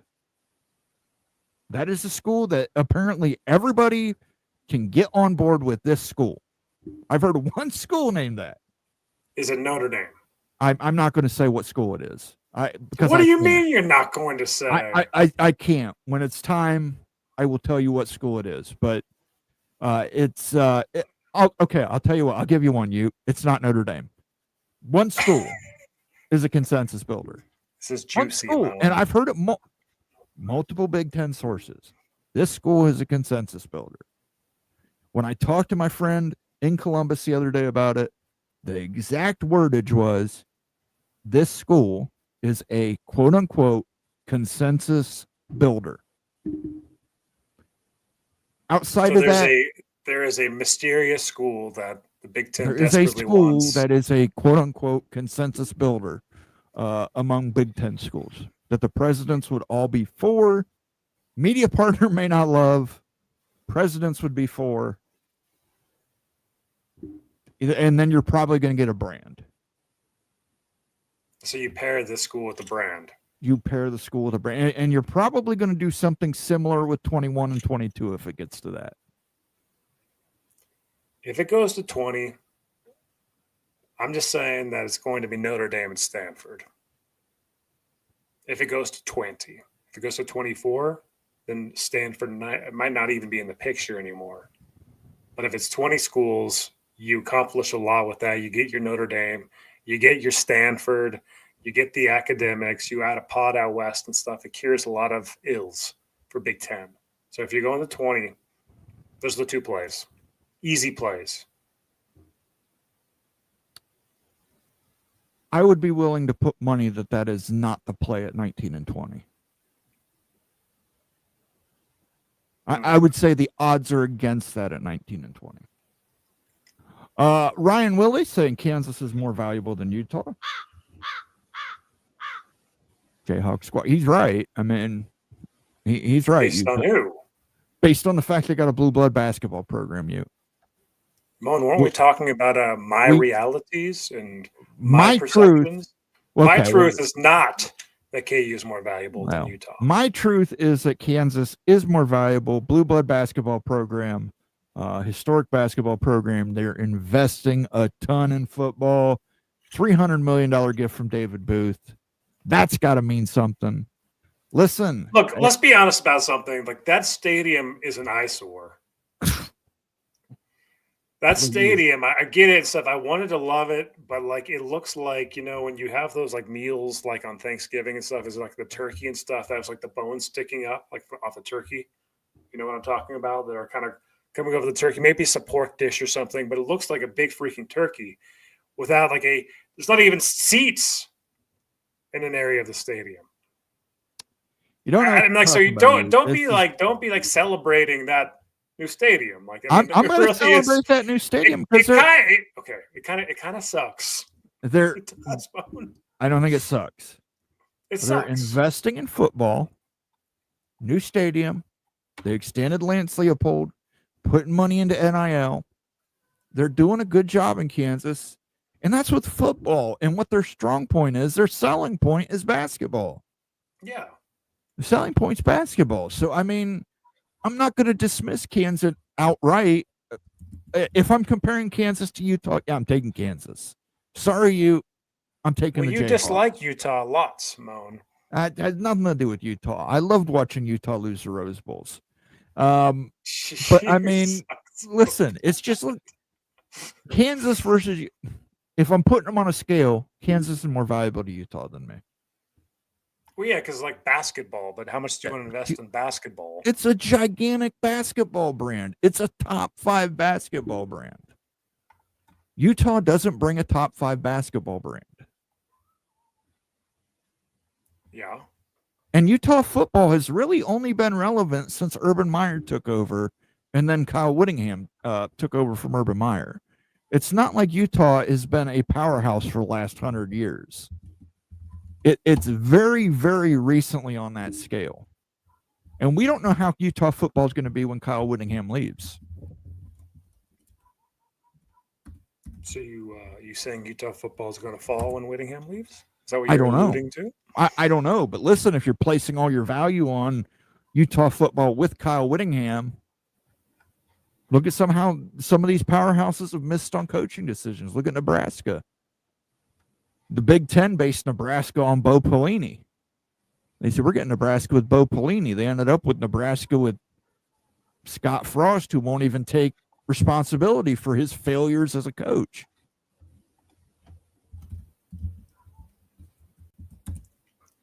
You discount Utah too much, Moan. Look, I love KU. I mean, just don't like the stadium. Like, I wanted to love the stadium after you gushed over the last couple of weeks and stuff. But when you've got a massive gaping hole on one side of the stadium and a huge scoreboard there, then it looks like a big pork dish. It's a big pork dish, man. I'm telling you, like, these bones are sticking up and everything. It's like not done yet. It's not done yet. I think it's unfair. When's it going to get done? It's a process, man. It's a stadium. It's not like you're throwing up a 6-month chicken coop like I got out back, man. It's a stadium. You gotta work on it. It takes time. But I mean, Kansas, listen, you're hearing all these things about schools doing this, that, and the other thing. I want everybody to keep in mind, these schools believe that they may be potential realignment candidates. They're doing this for a reason. Booth gave Kansas $300 million for a reason. He did. He wants to make his Kansas, his alma mater, as desirable as he can for P2 expansion. Both the Big Ten and the SEC. Because Kansas is a Big Ten and an SEC expansion candidate. Now, we can argue what position any school is in. But to say Kansas isn't a candidate is incorrect. Kansas is a candidate. No, I'm not saying Kansas is not a candidate.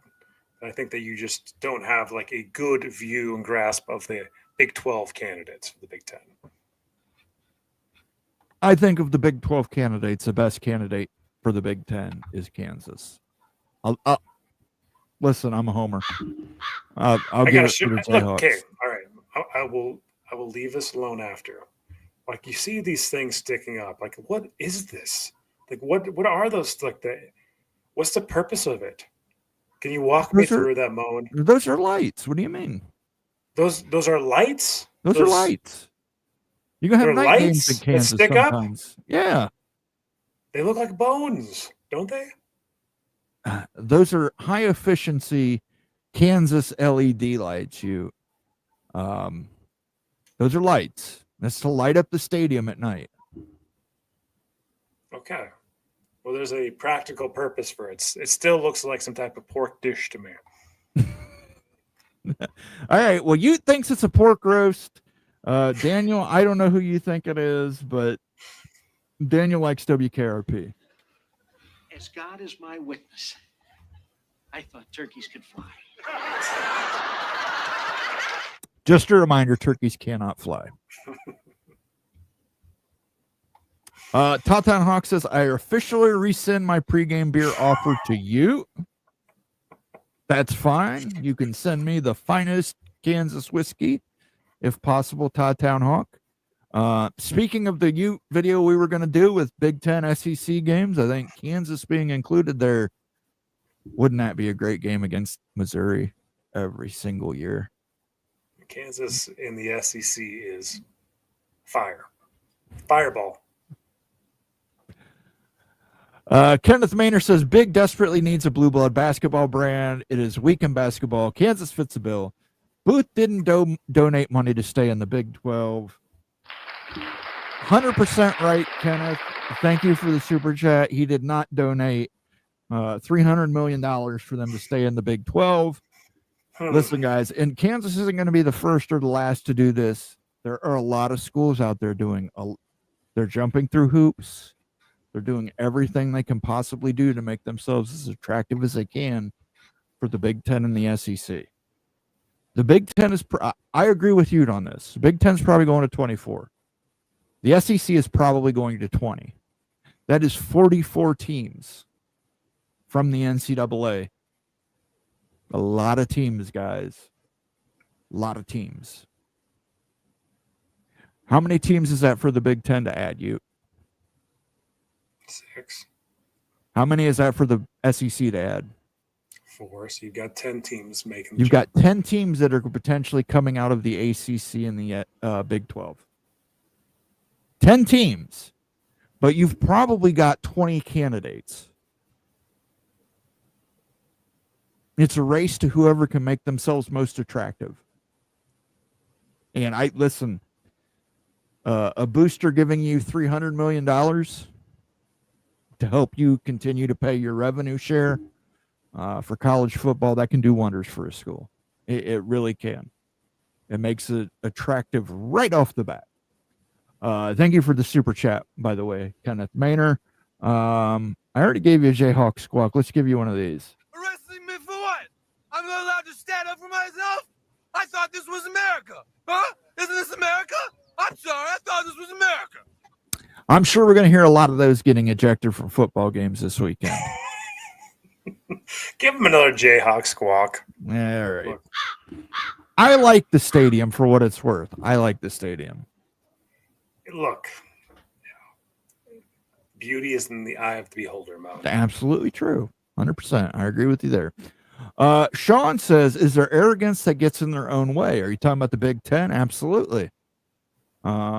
Big Ten has arrogance, but you got to understand from the president's perspective, they're in a conference with 17 AAU members and one of the largest research organizations in the nation. So it's arrogance that comes with legitimacy.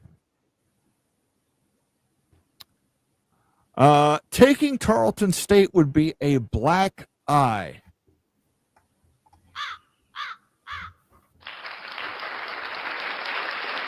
Thank you. Thank you. Mr. Monkey says the Big Ten can't do everything. They can't win basketball championships. Absolutely true. Haven't won since 2003. Whoa. It's been a while. It's been a while.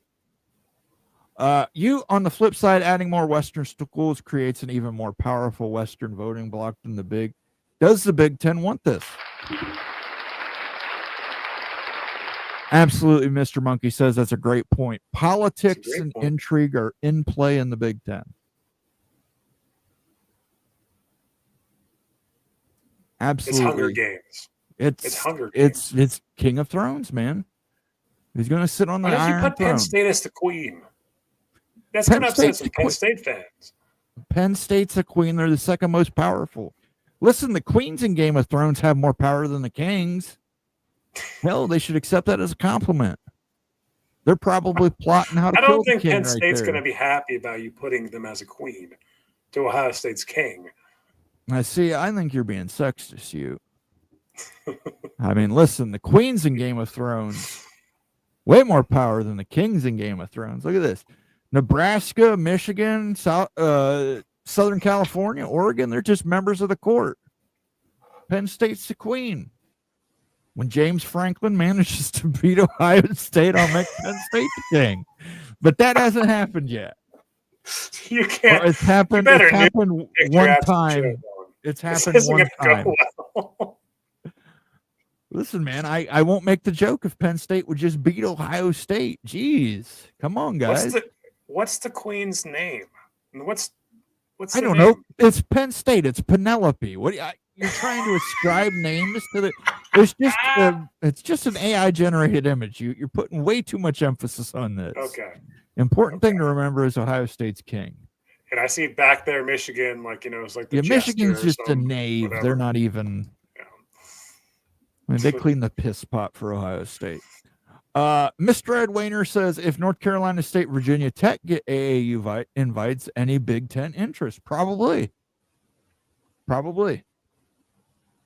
Here's the thing you guys got to remember about AAU invites. The Big Ten has 17 of them. Notre Dame and Miami becoming AAU members was you had to have 17 Big Ten members more or less supporting you. You know who's not supporting the entry of North Carolina State and Virginia Tech? Absolutely. You know what? Let's give them a little Magnum. I got my Magnum condoms. I got my Wad 100s. I'm ready to plow. There you go. What is that from? Ready to plow. Thank you for the super chat, Mr. Ed Wayner. It's always appreciated, sir. Ryan Willie says Kansas, Duke, Georgia Tech, Notre Dame, Colorado, North Carolina to the big. You're a good guy, Ryan. You're my best friend, but he's my best friend. He's my pal. He's my homeboy, my rotten soldier. But I don't know that UNC's getting in without Virginia. I don't think Virginia's getting in without UNC. I think that is a smart move for schools to bind together. That is one that has worked out well, UNC and UVA, because they're desired by both conferences. And because of that, they're going to have the most leverage. So they're probably going to get full shares. They're probably going to end up in the SEC. If I had my guess, I would put North Carolina and Virginia in the SEC. If Colorado gets into the Big Ten over Utah, I think that I'm going to retire from watching college sports. In fairness, Denver is a fairly decent TV market. No. That would be who's the highest rated team in the Big 12, you? The highest over what time span? Over the last 2 years. How about over the last 20 years? I want recurring. I want predictable viewership streams. How about over the last 2 years by a mile and a half? It's Colorado. I know that Coach Prime gets viewership, and I think that Colorado's just milking off it. Well, there you go. I'm going to say it. Thank you for the super chat, Ryan Willie. It is much appreciated, sir. We've been on the hour for 2 hours and 12 minutes. We'll give it about another 20 minutes, guys, and then we're going to wrap up here. Give you 30 minutes overtime tonight. I appreciate everybody who has contributed to the channel and left us super chat tonight. We do appreciate it. I said my piece. We did our picks. I said my piece on realignment. I told you what I've heard from 15 different people. Please let me sleep in tomorrow. To anybody who's watching this, please let me sleep in tomorrow, and then you can, like, afternoon, then you can text me or call me about Big Ten realignment. But let me get to sleep till noon tomorrow. I got up at 3:30 this morning to get to Lima. It's been a busy day. Just let me sleep till noon tomorrow, please. Jason Spangler says, I like the fact that it looks like they're playing at a construction site.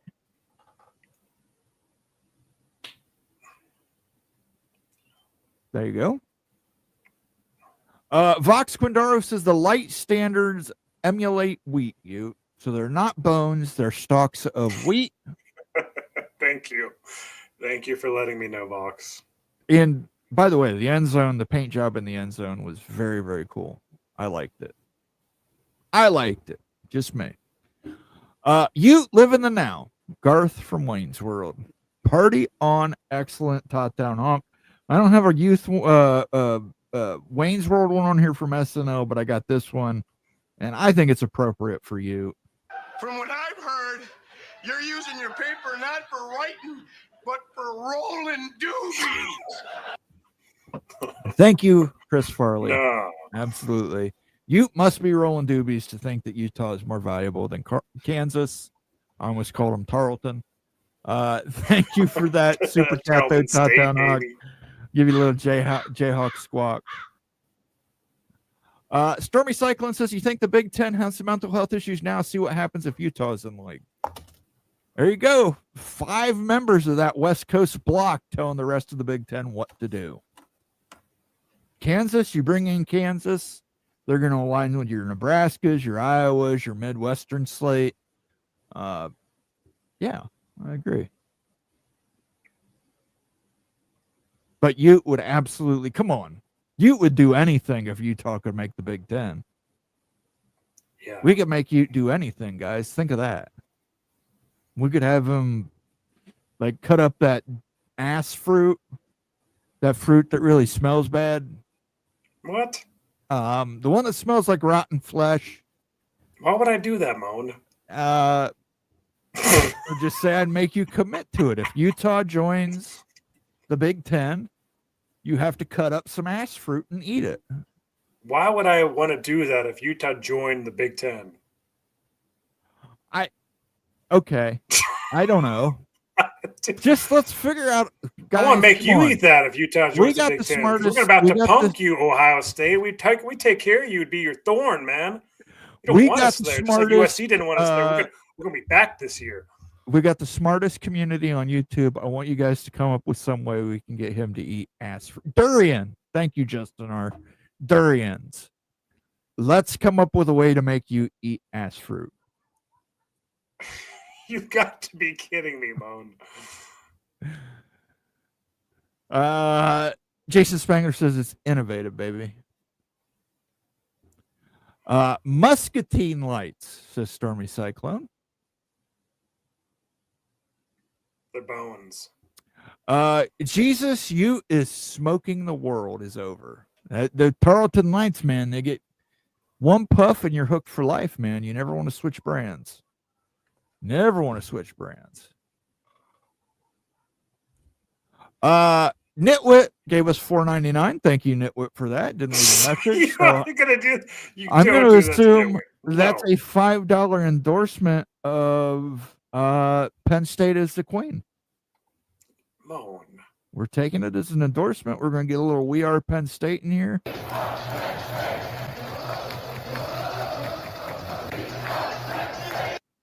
Absolutely. I cannot believe you did that. Mitch Blanton says Queen Penelope State? ass fruit. Yes. Don't do that to Penelope. Come on, Penelope. You know that Penelope kind of looks like Caitlin Clark a little bit. Again, it's an AI image. I think you're thinking way too much about it. Way too much about it, man. It's just an AI image that I said Game of Thrones Big Ten version, Ohio State's king, and that's what it came up with. Hey, Moan, guess what? Stick this image in your pipe and smoke it all freaking weekend long and your long now, little see, weekend. Look, I think that looks like Smurfette. No, it does. Jacobercat says Big Ten needs another Rutgers. Invite Utah. We can be your Rutgers, baby. We can be. Is your it too Rutgers, much to baby. ask? Can I get an autograph, Coach Schiano? I can't take you anywhere. There you go. We'll put another Rutgers on the map here. Rutgers, by the way, not complained. Rutgers hasn't said a damn word. Rutgers knows their place. Thank you, Rutgers. I haven't heard from anybody from Rutgers. I haven't heard anybody say Rutgers told us or Rutgers said this. Have not heard that. Thank you, Rutgers. God Do you know bless any you. Rutgers fans, Moan? Sure. Really? James Gandolfini was a fan. I just played a clip of him. And an alum. James Gandolfini. Mosito X, who's in here from time to time. Mosito is a Rutgers fan. Okay.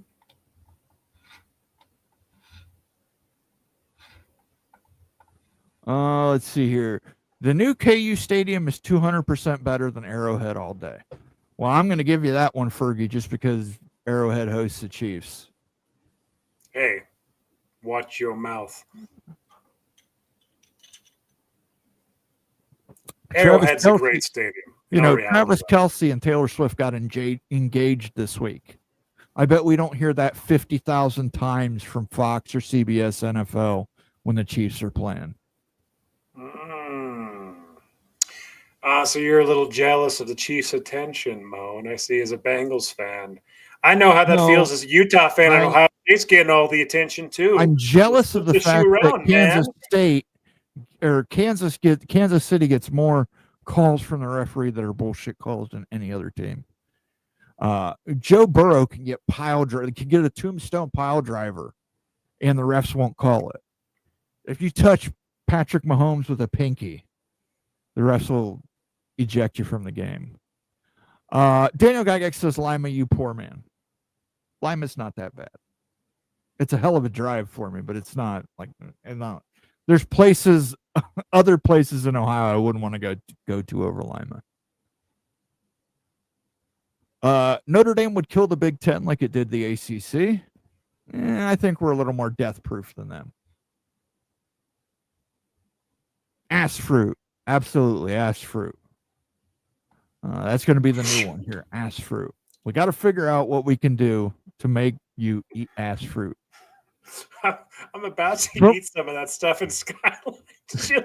From what I understand, ass fruit is delicious. It just stinks. What are you talking about, man? It's called durian. Durian. It's called a durian fruit. They smell like rotting flesh, but apparently they're very, very delicious. Skyline chili. Town Hawk thought I was talking about dingleberries. No, I'm not gonna make him eat those. Timothy Green says he lives in a van down by the river. Okay. Very good. Matt Foley. Written by Bob Odenkirk. Mitch Blanton says Queen Penelope ass fruit. Listen, guys, we're gonna need some super chats too, because I think ass fruit's expensive. Like, you just can't go get ass fruit cheap anywhere. You might have to go look in Salt Lake City to find ass fruit. Ryan Willie says, you wait until 2032 when Wisconsin rolls past Utah. Oh my gosh, man. Vox Pandaros. Yep. Kansas versus Iowa, Kansas versus Minnesota, Kansas versus Whiskey are all natural. And Kansas versus Bug Eaters goes back to 1921.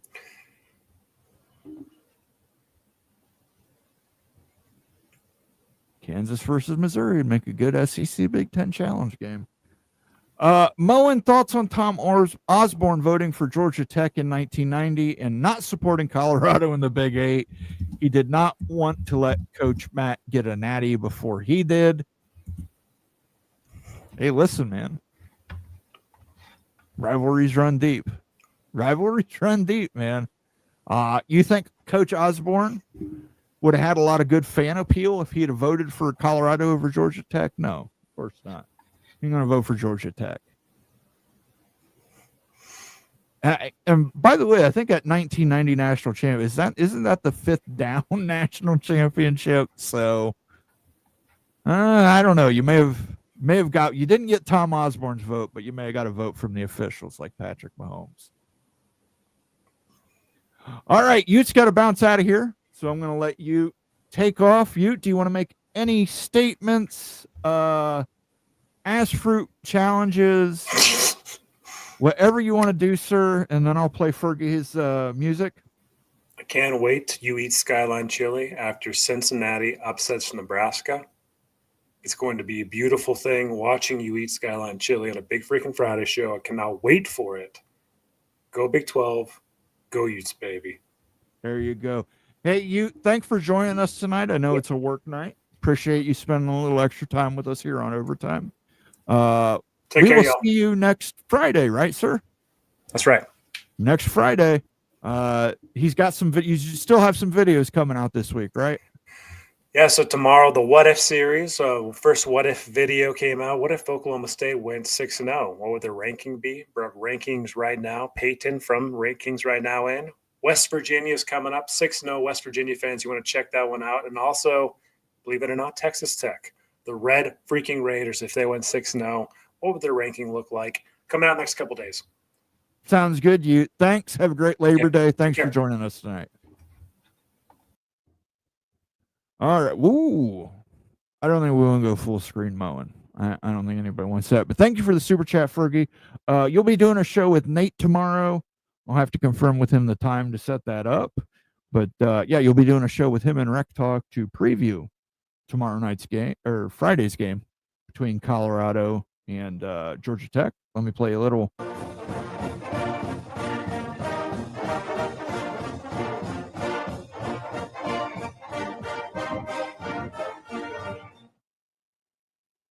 I don't know, Fergie. That sounds a little bit like a ripoff of the Battle Hymn of the Republic. I don't know.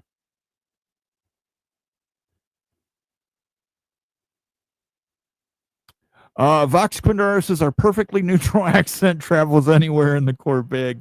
That's true. You could disguise yourselves anywhere. Absolutely true, Vox Quindaro. That might be an against you. Rutgers knows its role and shuts its mouth. They're just happy to be here. You're absolutely right. Nobody's reached out to me and said Rutgers has told them anything. Kansas versus Indiana looks great on TV.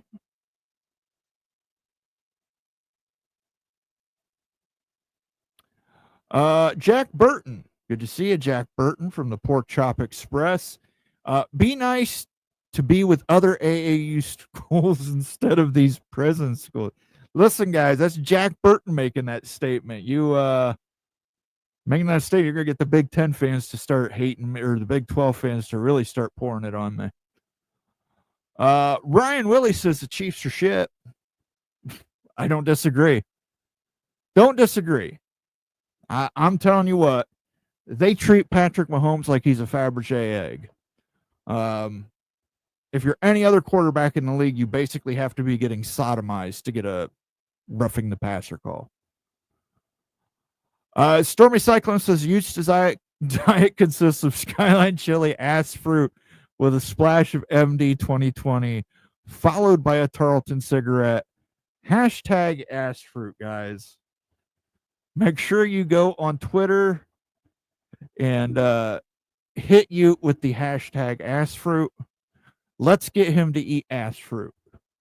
Let's get him to eat a durian on stream, cut it up in the Professor Wild Ute University office. Let his family smell that delicious ass fruit. Let's get it. Let's get this done. All right. We can't figure out who's going to the Big 10 and expansion. We can figure out a way to get Wild Ute to eat ass fruit. Mr. Ed Wayner says Ryan Willie is getting a submarine to root for. USS Wisconsin SSBN 827 had its keel laid recently at a shipyard in Rhode Island. Go Navy, go submarines. Did not know that they were built in Rhode Island.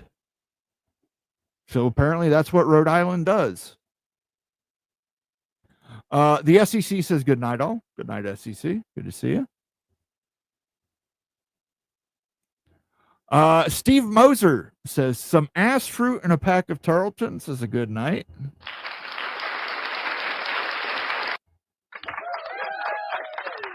I agree with you, Steve. Who wouldn't love that?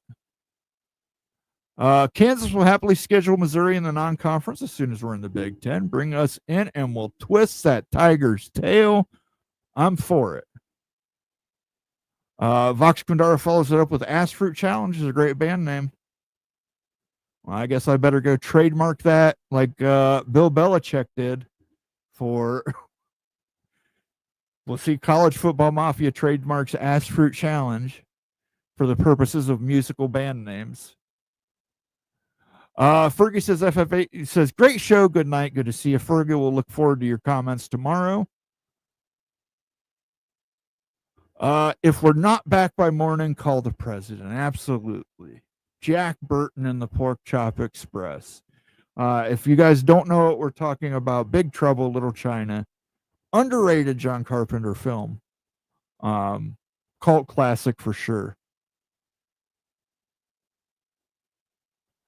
Stormy Cyclone's laughing his ass off. Thank you, Stormy Cyclone. Mahomes is like 12th in the NFL for receiving personal foul calls. Josh Allen by far number. Chiefs getting calls from the refs has been a disproven myth. 100% disagree with you. I watch NFL games. They favor the Chiefs. I hate the fact that the NFL put out that video that says the NFL's not scripted and tried to make a big mockery of it. The fact is, the officials, the NFL, push certain teams to be in the playoff format for certain reasons. And I'm telling you, every other commercial on an NFL game is Patrick Mahomes and State Farm Insurance. And I will never have State Farm Insurance. There's a reason that they're pushing Patrick Mahomes. There's a reason they pushed the Rams that one year to get to the Super Bowl. It just so happened that the LA Rams made the Super Bowl when LA was hosting it, and it was like their first year in LA. Right. Jacobra Cat says microwave a cantaloupe and drill a hole makes for the yummiest as fruit. That's stuff I didn't need to know, Jacobra Cat, but I mean, listen, we don't judge here. It's judgment-free zone here on the College Football Mafia. But for me, if that comes up, I'm saying this. No, thank you. In fact, it seems like it would hurt Jacobra Cat. Just saying. But if you're a lonely teenager, Jacobra Cat, maybe take his advice. I don't know. Ryan Willie he's made his decision. Go Army, beat Navy. Kenneth Maynard says Ute needs to try a Krispy Kreme burger like the North Carolina State Fair has. Krispy Kreme donut sliced in half with a cheeseburger inside with slaw and chili. That is filth. Family entertainment? Bollocks. What they want is filth. People doing things to each other with chainsaws during Tupperware parties. Babysitters being stabbed with knitting needles by gay presidential candidates. Vigilante groups strangling chickens. I don't know, but maybe talk to Greg, Kenneth. Maybe putting it in between Krispy Kreme donut and slapping some slaw and chili on it would make Greg enjoy it.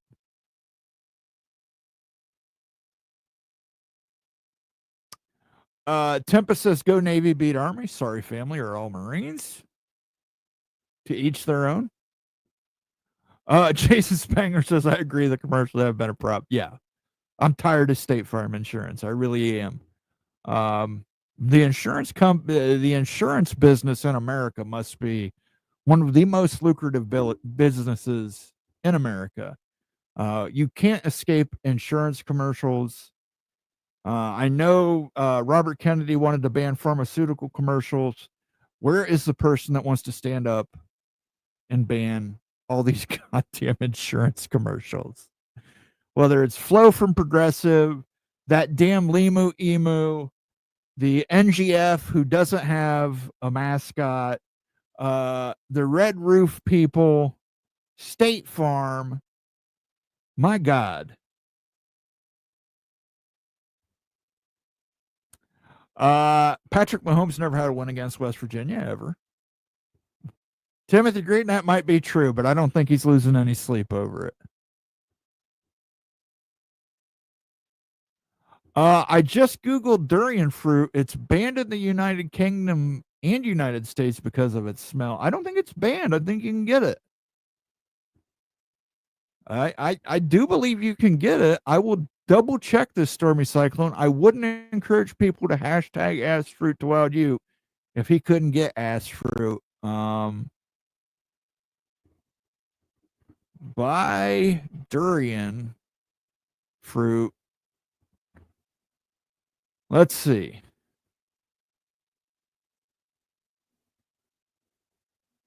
You don't need to know my damn thing. According to Google, durian fruit can be purchased in the U.S., though it's not readily available as other fruits.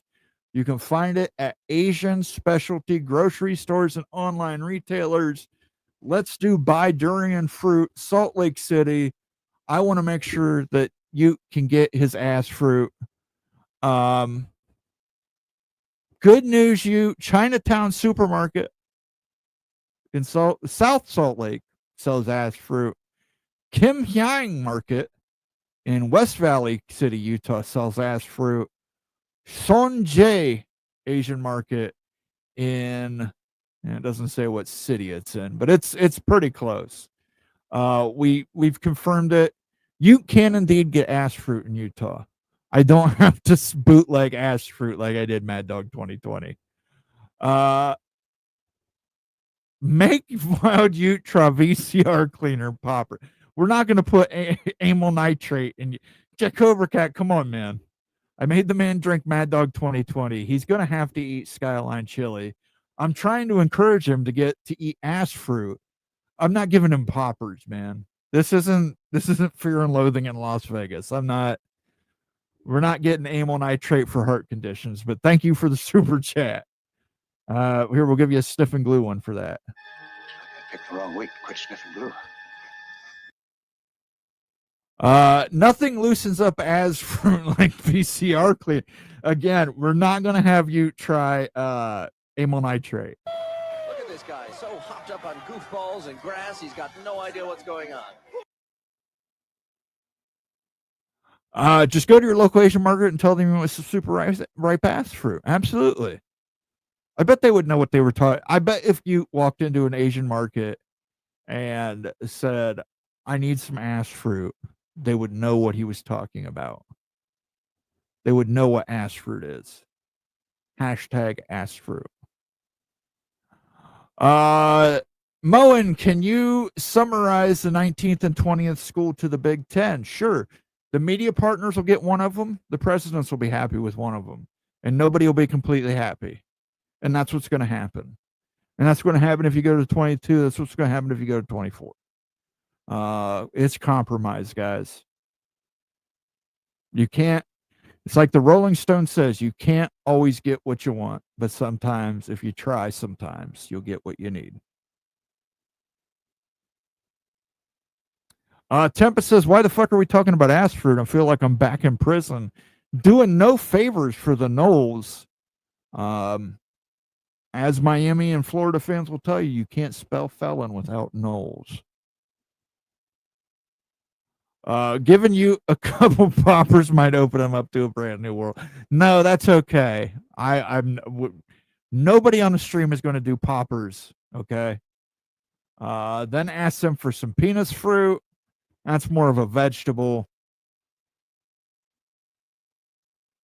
General Dynamics Electric Boat Division builds subs in Groton, Connecticut, and it's at Quonset Point location in Rhode Island. I was in the SSBN 641 in the early 80s. Well, thank you for your service, Mr. Ed. Much appreciated, sir. Tempest says, we are farmers. I forgot them. You can ban them too. I'm tired of insurance.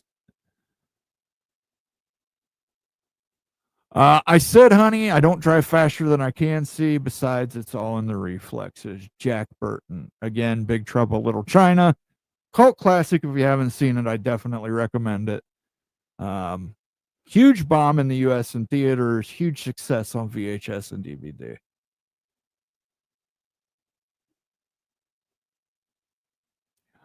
This show is corrupting you completely. I love it. Yes, Todd Town Hawk.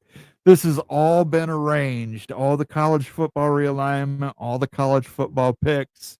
It's all been leading up to get Ute to go astray. But in reality, it's to get Nate to go astray. Getting Ute to go astray. I can push. I can manipulate. Nate is the tough one. Nate's going to be the tough one. We got to figure out how to crack Nate. But we need to do it after we get you to eat ass fruit. You eat the ass fruit first, then we'll work on Nate. I promise. Promise you guys. Mr. Monkey says this has been a top 10 episode. Thank you, Mr. Monkey. I think we're going to wrap it up here. We've done 40 minutes of overtime. I think that's pretty good for us, especially as hammered as I am. I'm going to have another drink here.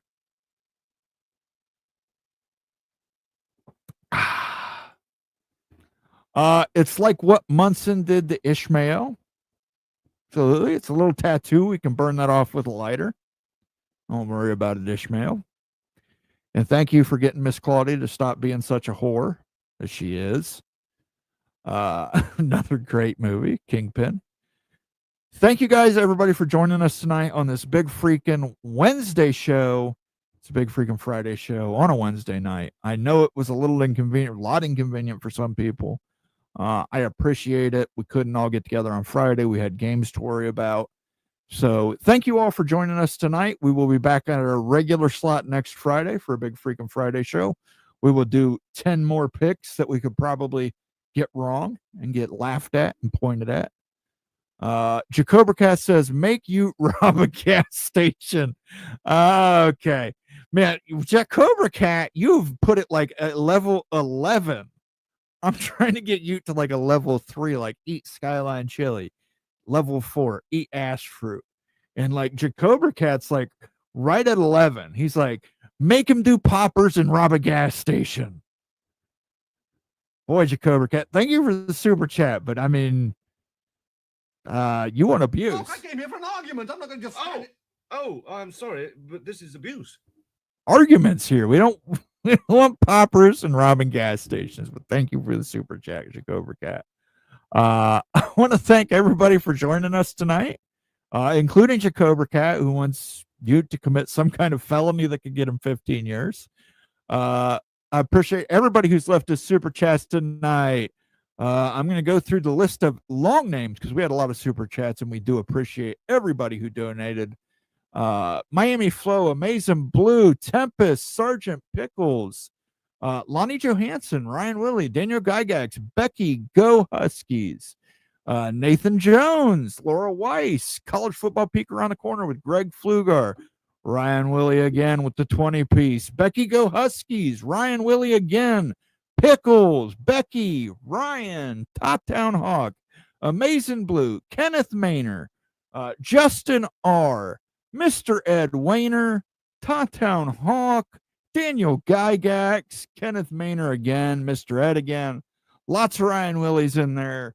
Top Town Hawk, Nitwit, Jacobra Cat, who wants you to commit felonies.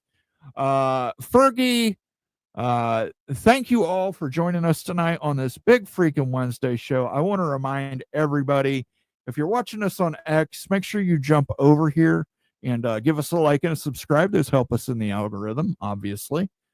Join the community, get in chat here, recommend felonies that we could have.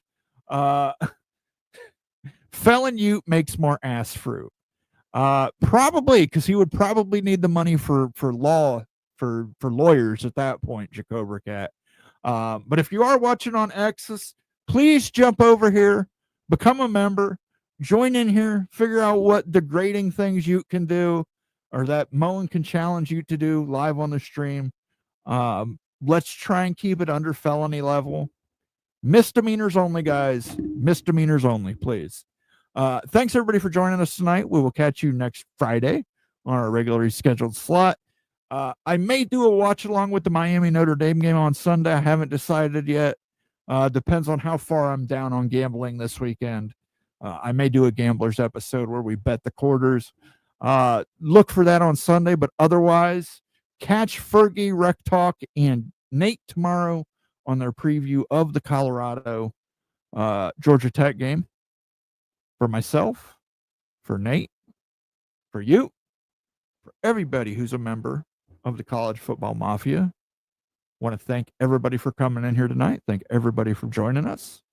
We will catch you next week. Until then, I bid you adieu.